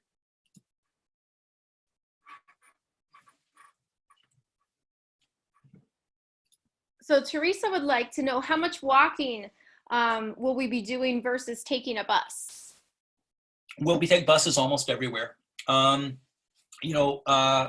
The tourism infrastructure is very well developed because pilgrims have been coming here for thousands of years. And so, most of these places, the bus will take us right up to the front of the basilica, or right up to the front of the church. And, we'll get out and we'll walk, from where the bus lets us off in the parking lot up into the basilica or up into the church or, through the visitor center. But we won't be doing extensive hiking or long walking. We'll probably be doing less walking than we did at the Lane pilgrimage in Italy just 6 months ago. We won't have any days like we did when we walked around Florence or central Rome and wore everybody's legs out. Marilyn had mentioned about the peacocks, and we did some Googling. So if anyone's curious about looking that up, we put it in a link in the Q&A, but it actually goes all the way back to the 3rd century, and there's a whole bunch of really interesting things about peacocks. So if you ever want to know, go look at the link. I'll do that. There for you. I used to do a thing in one of my earlier churches with my university students I called Stump the Pastor, where you could ask me any question, and I didn't always know the answer. Sometimes they get me, and so you got me tonight on that one. That's why he has his panelists Googling it, like hurriedly in the background, right? So Kathy wants to know, if you have any pictures of the door that goes into the Church of the Nativity. I guess she's curious about that door. I don't have any photos of that available easily that I can pull up right now. Yeah, we may have to Google that one. And Teresa, she wants to know if there's, where could we walk between locations? Maybe, someplace where Mary or Jesus walked. Yeah, there'll be some opportunities for walking around Galilee, and we will, on the last day that we're there, have a free afternoon to walk around the old city of Jerusalem. So the old city, which I think I showed you there, is kind of that's an area that's safe for tourists to stroll and walk. Some of these areas they're all safe. I mean, if you go back over the last, say, 20, 30 years where you read about unrest taking place, in the West Bank, you never hear about pilgrims or tourists being attacked. I think all sides there understand that the pilgrim sites are essential. But, this isn't like going to Assisi or Italy or, wandering around Catholic France or Spain, where you can kind of go just wander around. There are zones that are safe to be in, towns that are safe to be, and they're safe when we're in the tourist area right around the pilgrim site. But up around Galilee and some of those places, Tiberias is very safe to walk around.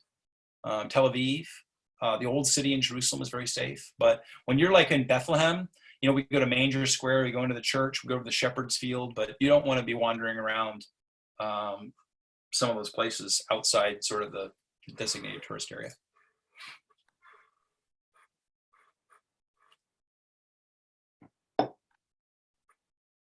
Okay, let's move on and let's see the Dead Sea because that's pretty fascinating. The next day on our pilgrimage, we will be seeing the Dead Sea. Do you see my Dead Sea slide up here, Molly or Carla? Yep. Okay, so now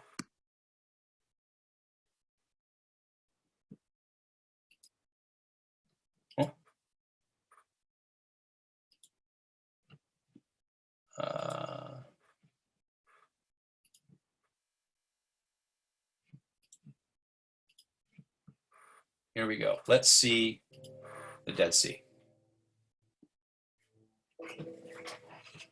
Dead Sea, the lowest land spot on Earth, below sea level. Very high salt content. We will have the opportunity, when we go to the Dead Sea, we're going to go swimming. We'll actually bring your bathing suit, and we're going to be able to go float in the Dead Sea. And it is float. You can't sink. There's so much salt. The water's so salty, you can't sink.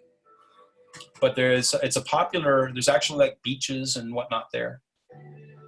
And we're going to stop for an hour or two and swim and experience it.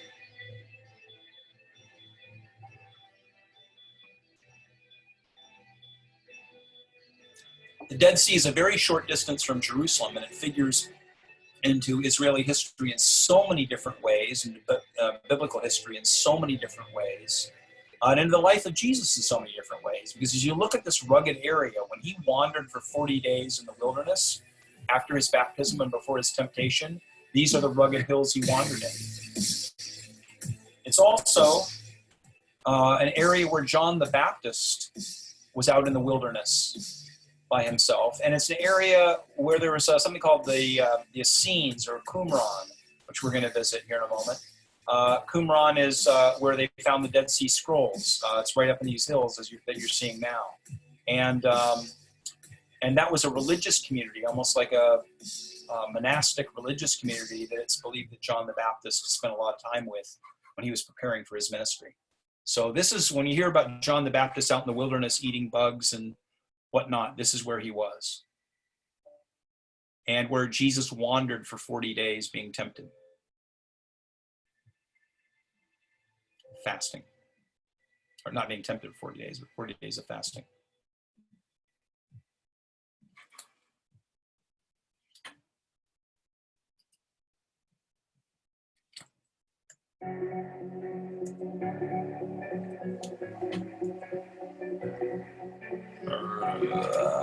Make it stop. There we go. Okay. Hopefully you're seeing a still photo now. A moment ago I mentioned Qumran. Let me just say something about that. Qumran was a religious community called the Essenes, or Engedi. They lived out here on the edge of the Dead Sea, basically a day's walk from Jerusalem, a long day's walk from Jerusalem, hike. And they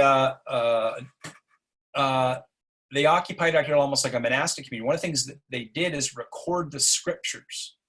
And they sealed the scriptures up into these caves for preservation. And they were discovered in 1954 by a shepherd boy, and they're known as the Dead Sea Scrolls. And they actually confirm that the scriptures that we have, that have been handed down to us, are accurate, because they, in all instances, match the scriptures that have been transmitted. So they were recorded, and another verification that the Bible as we have it today is the Bible that was being read during Jesus' time. But these right here where my cursor is are some of the caves. It's a series of caves where they found the scrolls.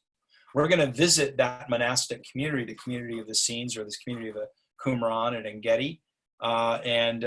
This is what remains of that monastic community that probably John the Baptist was associated with. On our way back from there towards Jerusalem, we're going to stop here, a village called Bethany, or at least that was what it was called at that time. It has an Arab name now. Bethany was the home of Jesus's friend Lazarus and his two sisters, Mary and Martha. And it's only 5 miles or so from Jerusalem on the west side, so basically over the Mount of Olives. And it was, as you know from the gospel stories, Jesus visited Bethany and visited the home of Lazarus and Mary and Martha often. And on one of his trips coming back, right before the Passion Week, Lazarus had died and Jesus raised him. This is the home of Mary and Martha, where that home was, and Lazarus's tomb. And we will stop on our way back from the Dead Sea and go down and visit the tomb of Lazarus. In fact, it's interesting that the raising of Lazarus just a couple of days before he entered the city on Palm Sunday probably contributed to the crowds on Palm Sunday, because again, it was only 4 or 5 miles outside the city walls on the other side of the Mount of Olives. Yes? We can't see the picture. Oh my goodness. Okay, so I'm showing these pictures. Tell me if you don't see the picture. Let's see. Okay, let me try again. Do you see a picture now?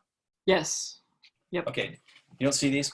All right, so a moment ago, these were the tombs of these were where the Dead Sea Scrolls were discovered in those caves right here. This is the ruins of Qumran that we'll be visiting, where the Essene community in Gedi was.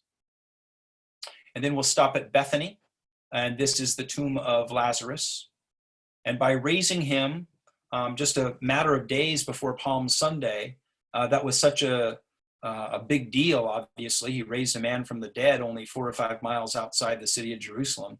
And everybody knew about it. Everybody heard about it. Everybody was excited. He was actually raising the dead, and it contributed in many ways to the huge popularity and enjoyed entering on Palm Sunday.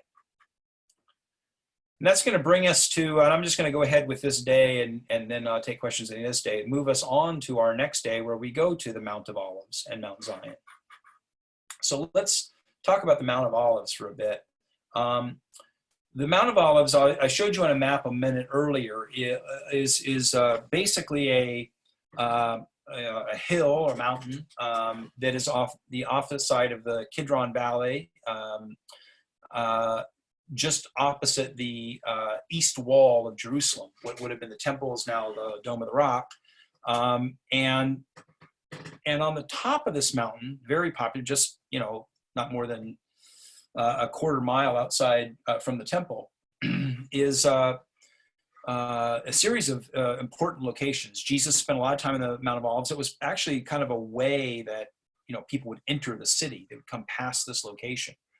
So when we visit the Mount of Olives, we're going to see a series of churches that commemorate important moments in the life of Jesus and in the Gospels. And the first one is this. It's on the top of the mountain. This church here is built over the spot where he taught them the Lord's Prayer. So it's called the Paternoster Church, or the Paternoster Church, Lord's Prayer Church. There's a location up there that, if you recall, the disciples said John's disciples taught, John teaches his disciples how to pray. Will you teach us how to pray? And he said, when you pray, say this. And he said, our Father who art in heaven. And so there's a church here built at the top of the Mount of Olives that commemorates that. We'll visit here, and of course, we will pray the Our Father here together. As you descend down the Mount of Olives, walking back down the hill towards the Kidron Valley to go back up into Jerusalem, this is the Dominus Flavit Church, or Dominus Flavit Church. In Latin, that is Our Lord wept. Because on Palm Sunday, as he was descending down the Mount of Olives to enter the city of Jerusalem, he paused and wept, we're told, over the city. He said, Jerusalem, Jerusalem, how long I have longed to gather you in as a mother hen gathers in her chicks, but you would not, stoning the prophets and turning away those I sent you. And so Jesus wept, and he paused weeping, riding that donkey, because he knew the crowds would turn against him in a few short days. And he wept not because of course, feeling sorry for himself, but wept because of the callousness and their disregard for God on the day that he visited them. And so this church here, the Dominus Flavit, it's said that it was designed to look like a teardrop, because in Latin, again, it's called the Our Lord Wept Church. I don't really see the teardrop, but maybe you do. And at the bottom of that mountain, down towards the bottom Mount of Olives, the Kidron Valley, right before you go back up the hill into the Lion's Gate, this is the Garden of Gethsemane, where, of course, he spent his last night, and where he was arrested, betrayed by Judas, and arrested and taken into custody for his trial. And in that garden is this church. This is the Church of the Rock of Agony. It's got a Greek name. And inside that is a rock that basically was in the Garden of Gethsemane. And it said that when Jesus prayed in agony that night, anticipating his arrest, and when he said, not my, I would that I would not have to take this cup, but not my will, Lord, but yours be done. It was over this sort of rock or boulder. And so it's built there in the Garden of Gethsemane to commemorate that location and that important moment in the gospel story. So that being said, let me give you a little perspective on the Mount of Olives. And Molly, somebody jump in here and tell me if this doesn't show up, okay?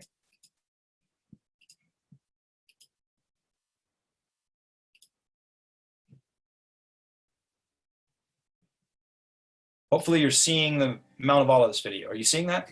Yep. Okay, so let me give you a little bit of perspective on this because it's maybe not that. Okay, here is, as I said, this is the Kidron Valley where my cursor is. You see Jerusalem's built on this steep hill. This was the temple complex. Now, of course, it's the mosque. And it turns this way, and this would be the Valley of Hinnom, down this way, Gehenna. This is the Mount of Olives, then is right over in this area.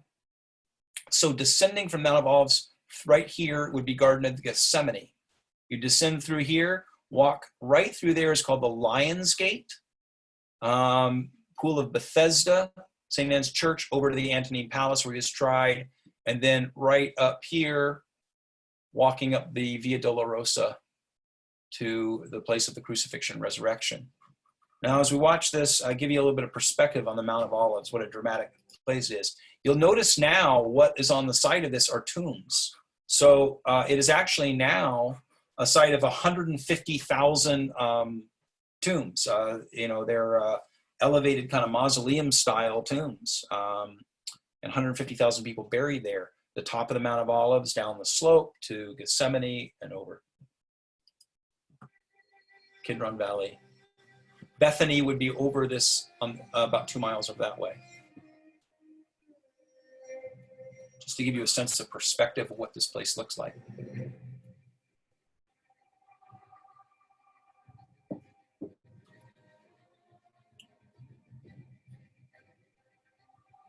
At Jesus' time, it was covered with olive trees and didn't have these 150,000 tombs.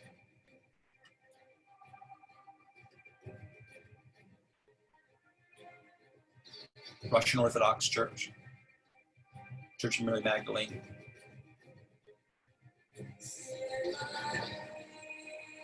Wonderful view there. In fact, if you look at that, let me go back a little bit. It's a really dramatic view there that kind of shows you what Jesus's perspective must have been like on Palm Sunday. This is that church I mentioned a moment ago, the Dominus Flevit Church. Our Lord wept, where he wept coming down. So, it says that he paused and he looked out over Jerusalem and said, "Oh, Jerusalem, Jerusalem, stoning the prophets and killing those sent to you. And you will be dismantled because you did not recognize the Lord on the day he visited you." And you can see that it's on this spot because he would have been riding along that donkey and paused right here looking across the Kidron Valley, seeing the temple and the city laid out before him.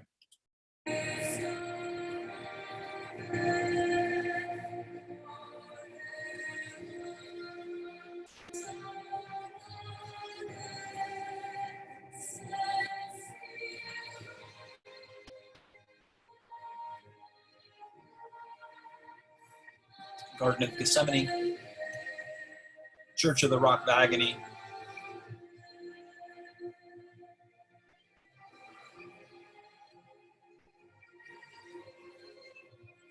Pater Noster.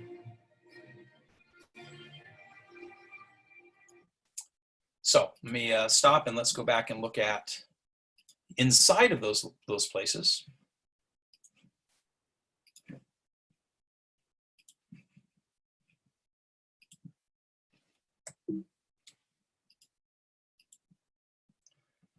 Do you not see a church, Molly? Yeah. Yep. Okay. So this is called well, here let's kind of.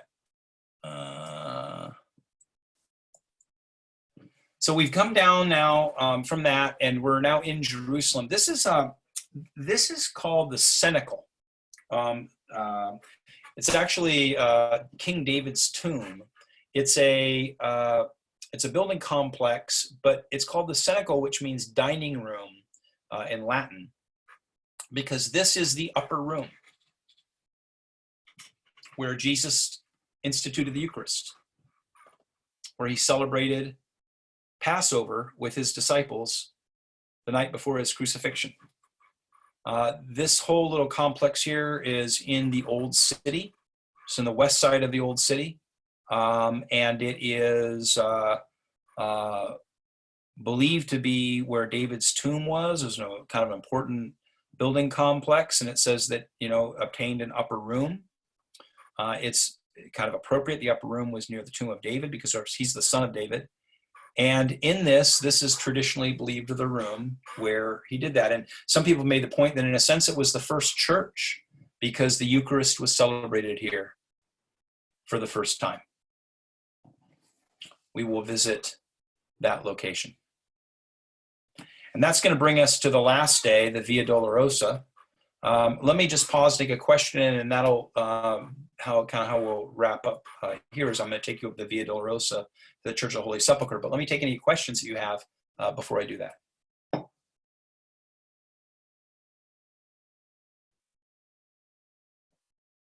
I guess we're all excited to go on the Via Dolorosa. All right, let's do it. So let's do the Via Dolorosa. Via Dolorosa is, of course, a way of sorrow, way of sadness. And where it occurs, again, get into the biblical geography, if anybody's sort of a geek about that kind of thing like I am. Temple Mount where we were, over my cursor, over here off the right side of my screen, outside the Lion's Gate, we would go over to Mount of Olives in Gethsemane. Jesus was brought in, and he was most likely traditionally tried in the Antonine Palace. So it was basically the military complex attached to the temple, not Herod's headquarters, which was over on the other side of the city, but this was basically the military garrison over here. And he was tried there. He was, of course, scourged, crown of thorns placed on his head and whatnot, and then begun this march. And the entire distance from here, where he began this, right where my cursor is, verses 1 and 2, Jesus' scourging and the crown of thorns and whatnot, the distance from here to the site of the crucifixion at the Church of the Holy Sepulchre is about 400 yards. I mean, as the crow flies, it's maybe 400 yards. With a couple of zigs and zags, it probably gets out to about 600 yards. So it's not a long walk. What we're going to do on our pilgrimage is we're going to get up early in the morning. We're going to skip breakfast because we're going to do this. We're going to fast while we do this. And we're actually going to walk the stations of the cross. Now, these are the actual stations of the cross, 1 through 14. In the locations where they occurred. And we're going to fast that morning, skip breakfast, and walk those stations. And as you go along, they're marked. So you see through these streets, it'll say Via Dolorosa. These pilgrims have been coming here for thousands of years. And you'll see these marks like station number 5, Roman numeral 5. This is station number 3, Roman numeral 3 station. And you can see here, this is where Jesus collapses with his cross for the first time.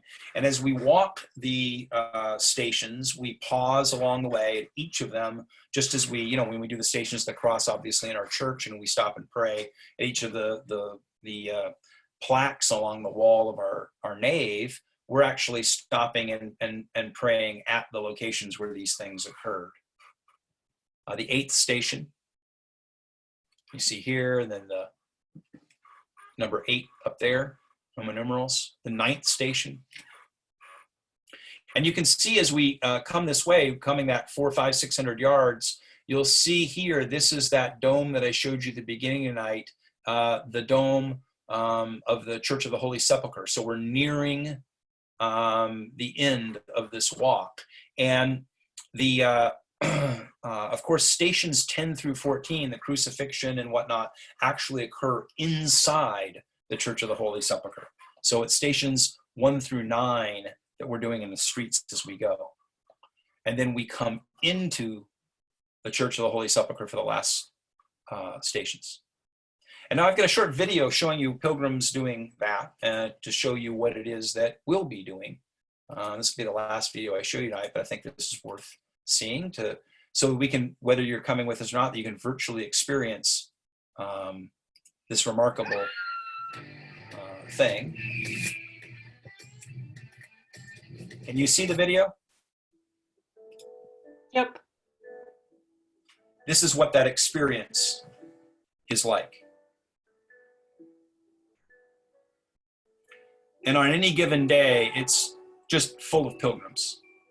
It's just very moving. So we'll be getting up early that morning, skipping breakfast, and walking the Stations of the Cross.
And you'll see pilgrim groups carrying crucifixes.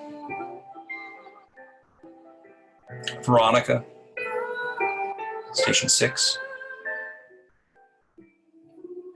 Allows her veil to light them. Jesus falls for the second time at Station 7. Meets the women of Jerusalem at Station 8.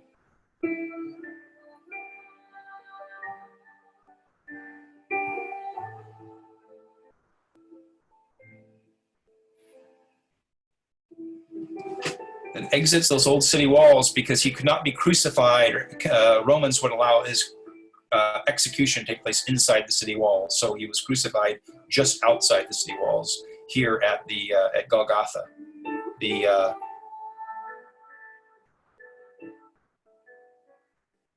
And then here you see in the basilica, these are pilgrims kissing the rock of Golgotha, where the crucifixion occurred. That is the stone of anointing, where his body was prepared with spices for his entombment. And then the chamber of the resurrection, Jesus' tomb. And that is, right there, the slab on which his body lay and from which he rose. And you will have the opportunity to kneel and touch that spot.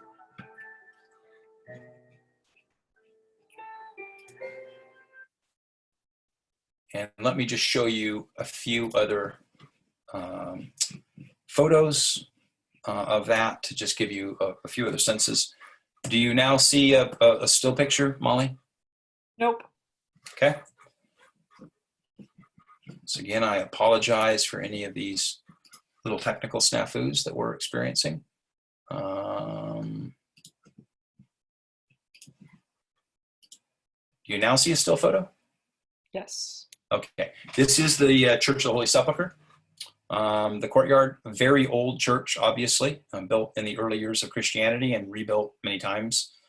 A couple of interesting things as you come in. I want you to just notice, just for a moment of just interest, do you see the ladder where my cursor is? Let me zoom in on that ladder. There's an interesting story about that ladder. That ladder has been here for 500 years. This is an old photo from the 19th century. Do you see the ladder right there? It hasn't moved. In the 1500s, there was an agreement made between all of the different churches that jointly own this basilica. The Roman Catholic Church, the Greek Orthodox Church, the Coptic Church, the Ethiopian Orthodox, the Armenian Orthodox Church. And in this complex agreement, they had something called the status quo agreement, that nothing could be changed because nobody wanted any side to get an advantage. And so that ladder was apparently left against that window by a workman at the time that that agreement was made, the status quo agreement. And so no one has been able to move it for 500 years. Kind of an interesting piece of trivia. This is the inside of that church. Right here is where the rock of Golgotha is. The Golgotha was a big stone, a boulder. Basically, it was kind of roundish. It looked like a skull. Some people thought it looked like a skull, so this was called the place of the skull. And that's actually where he was crucified. This right here where my cursor is the slab of anointing. He was taken off the cross here, just a few yards away, laid out, where his body was prepared for burial. And then if you remember, there was a wealthy man in the city named Joseph of Arimathea who had a family tomb, it said in scripture, a short distance away, just a few yards away down the slope. There was a series of kind of a tomb area, and he was carried right here. And then inside of this, that's built over. So as we come in, we'll visit the rock of his crucifixion, Golgotha. We'll visit the slab of anointing, and then we'll visit, of course, the tomb itself, the empty tomb.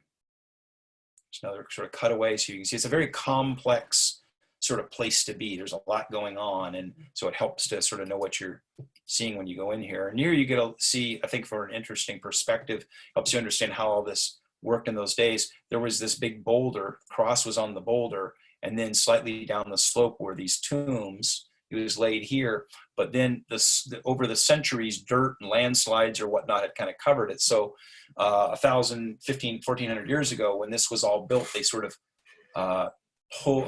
dug back the slope, exposed the dirt, and then built. That's why the church looks kind of squat over this spot, and it's all sort of down in here. This is Golgotha.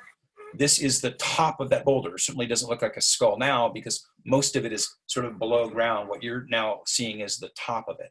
So the crucifix was mounted on or adjacent to this boulder. Some people have claimed that there's some slots in the top of the boulder over the centuries, that they believe that the crucifix was actually inserted into that slot, whether it was sort of the slot or just sort of anchored in the ground next to it. Of course, nobody knows for sure. But it's pretty well known that this is where it was because people talked about, I mean, obviously Jesus' crucifixion was a very big deal. It was very big news, and everybody knew where, and it was on this spot. So we'll have the opportunity to come here, and you'll have the opportunity to experience seeing the spot of the crucifixion.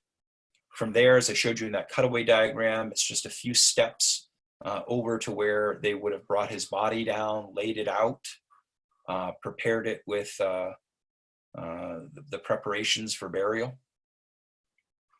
And then just a few yards away would have been the tomb of Joseph of Arimathea, family tomb, which is now sort of ensconced in this. There's a dome, of course, that's been built over it to protect it. And then there's this kind of church that's been built over the tomb to preserve that over the centuries and create a space of worship.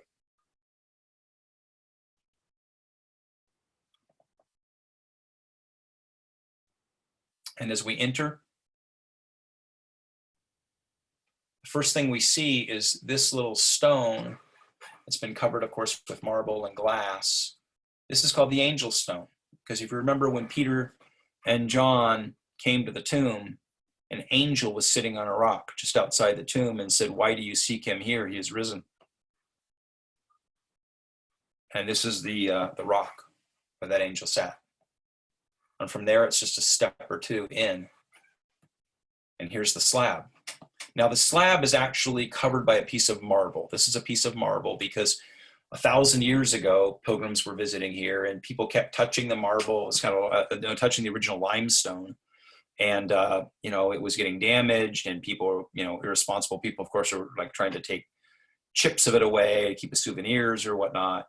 And so 1,000 years ago, it was covered with a piece of marble to protect it. About 2 years ago, they were performing a renovation of the space. And the scientists performing the renovation actually removed this piece of marble. And what they reported was underneath it was a limestone block, completely consistent with all of the stories of the, understanding of what the tomb was. And so one by one, you only get a moment, because obviously, as I showed you, there's a crowd of people and there's a line, and you only get a moment to come in and kneel and experience this amazing space. And with that, I think we'll come to a conclusion here. We will have time on our last day to visit the Pool of Bethesda, St. Anne's Church, and wander the Old City. But clearly, the highlight of our pilgrimage will be seeing the empty tomb. So I'll pause there and take any final questions or comments.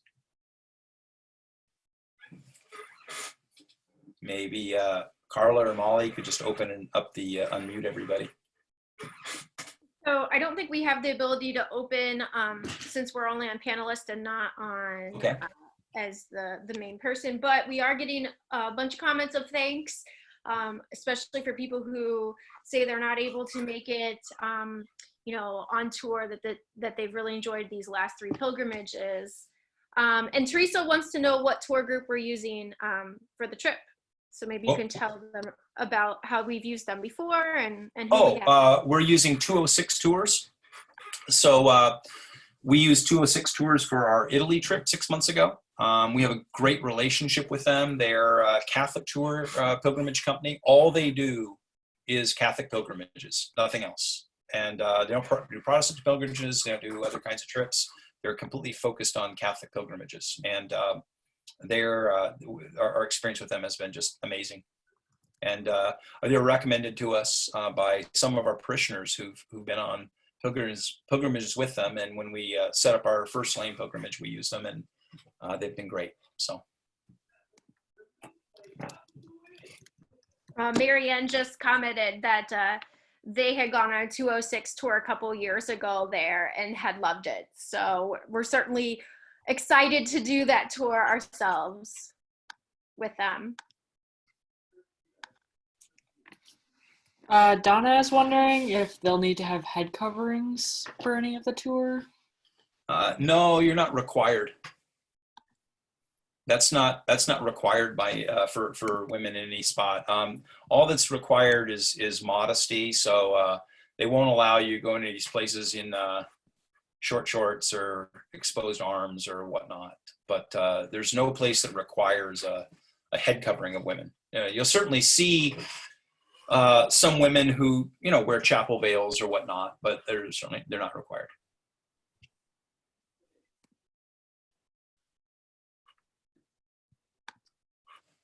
Teresa is wondering if there's mass every day as well as other prayer times. Yes, we have mass every day, and most of the time we'll be having mass in those locations that I showed you.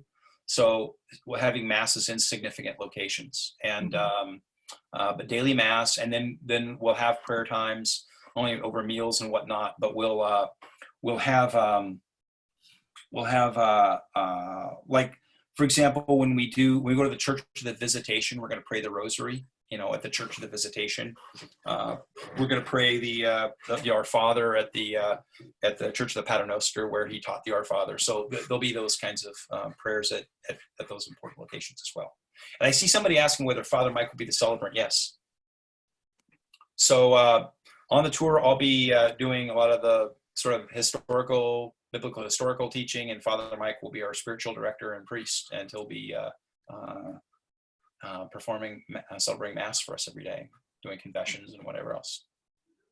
Marianne mentioned that the people need to cover their shoulders and knees, including men too, in some of the holy places. And that's very similar to our bishop. Even now at confirmation, all the girls have to have their shoulders covered, and that's very traditional. Yeah, even in Italy, like if you try to go into St. Peter's or some of the shrines, or the major basilicas that I showed you a few weeks ago in Italy, they won't let you in without covered. You can't wear short shorts. You got to cover your knees. You're not supposed to wear tank tops. You see sometimes tourists go to these things with bad taste, and you definitely want to be. Show modesty and respect. They're worshipful and sacred spaces. John is wondering if we'll be visiting the Wailing Wall. Yeah, the Wailing Wall is that western wall. So if you recall when I showed you on the map, there's on the what is now the Dome of the Rock, the mosque. On the western side of that, towards the old city, it's basically just a retaining wall, is where they held up the temple complex. And when the Romans destroyed everything, there's all that's left of the Second Temple is that western section of the retaining wall that held up the temple complex, and that's called the Wailing Wall because people go there and obviously weep for the loss of the temple. Jews do, and they can insert. It's Jewish custom to write prayers and insert them in the cracks between the stones, the bricks there. So it's called either the Western Wall or the Wailing Wall.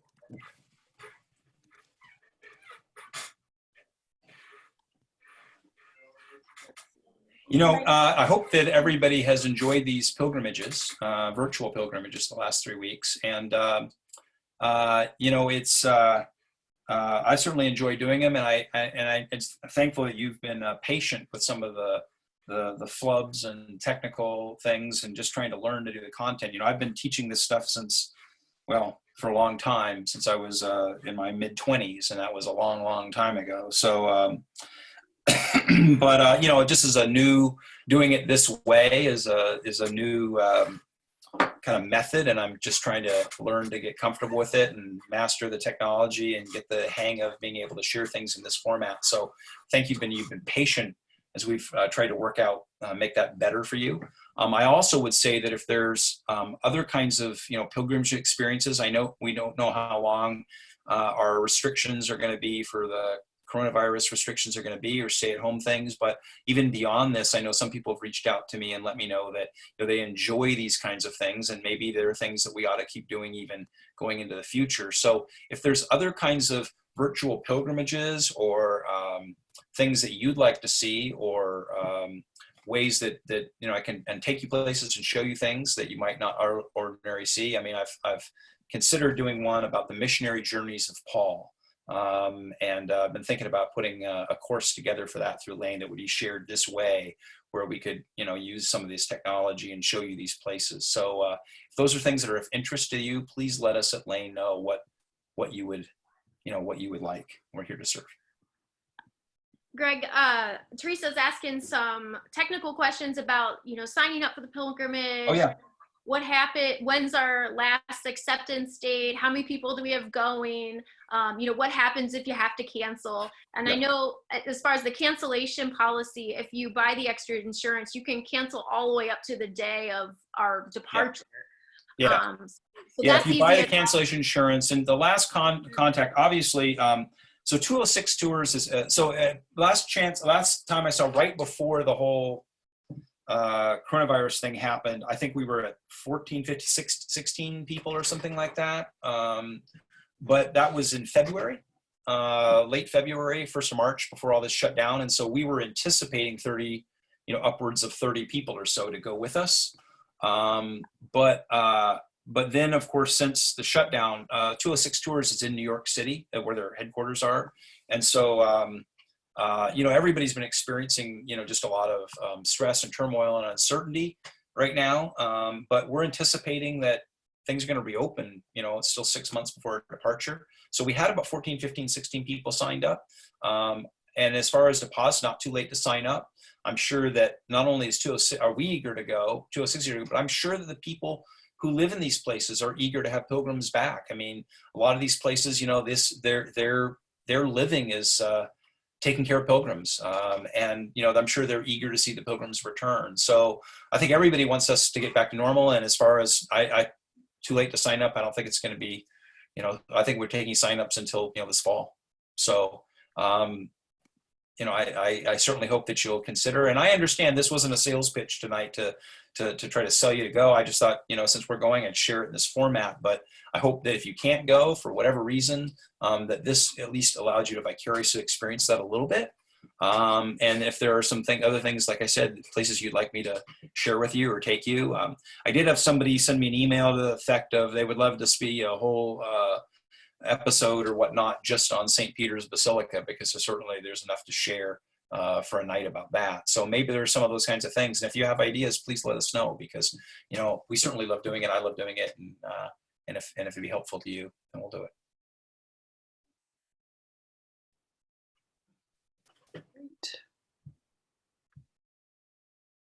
Okay, well, thank you so much, and God's blessings to all of you. If you have any other questions or whatnot, please reach out, and we'll be letting you know about what the next things we'll be offering through Lane in terms of other kinds of classes and podcasts and webinars and all kinds of other things that we've got coming up, including at some point the return to live classes when we're allowed to do that in our classrooms. But until then, God's blessing to all of you. Thank you for joining us. Thank you again for being patient as I try to sort of fumble around here and present. But God's blessings to you. Take care. Thank you, Greg. Thank you.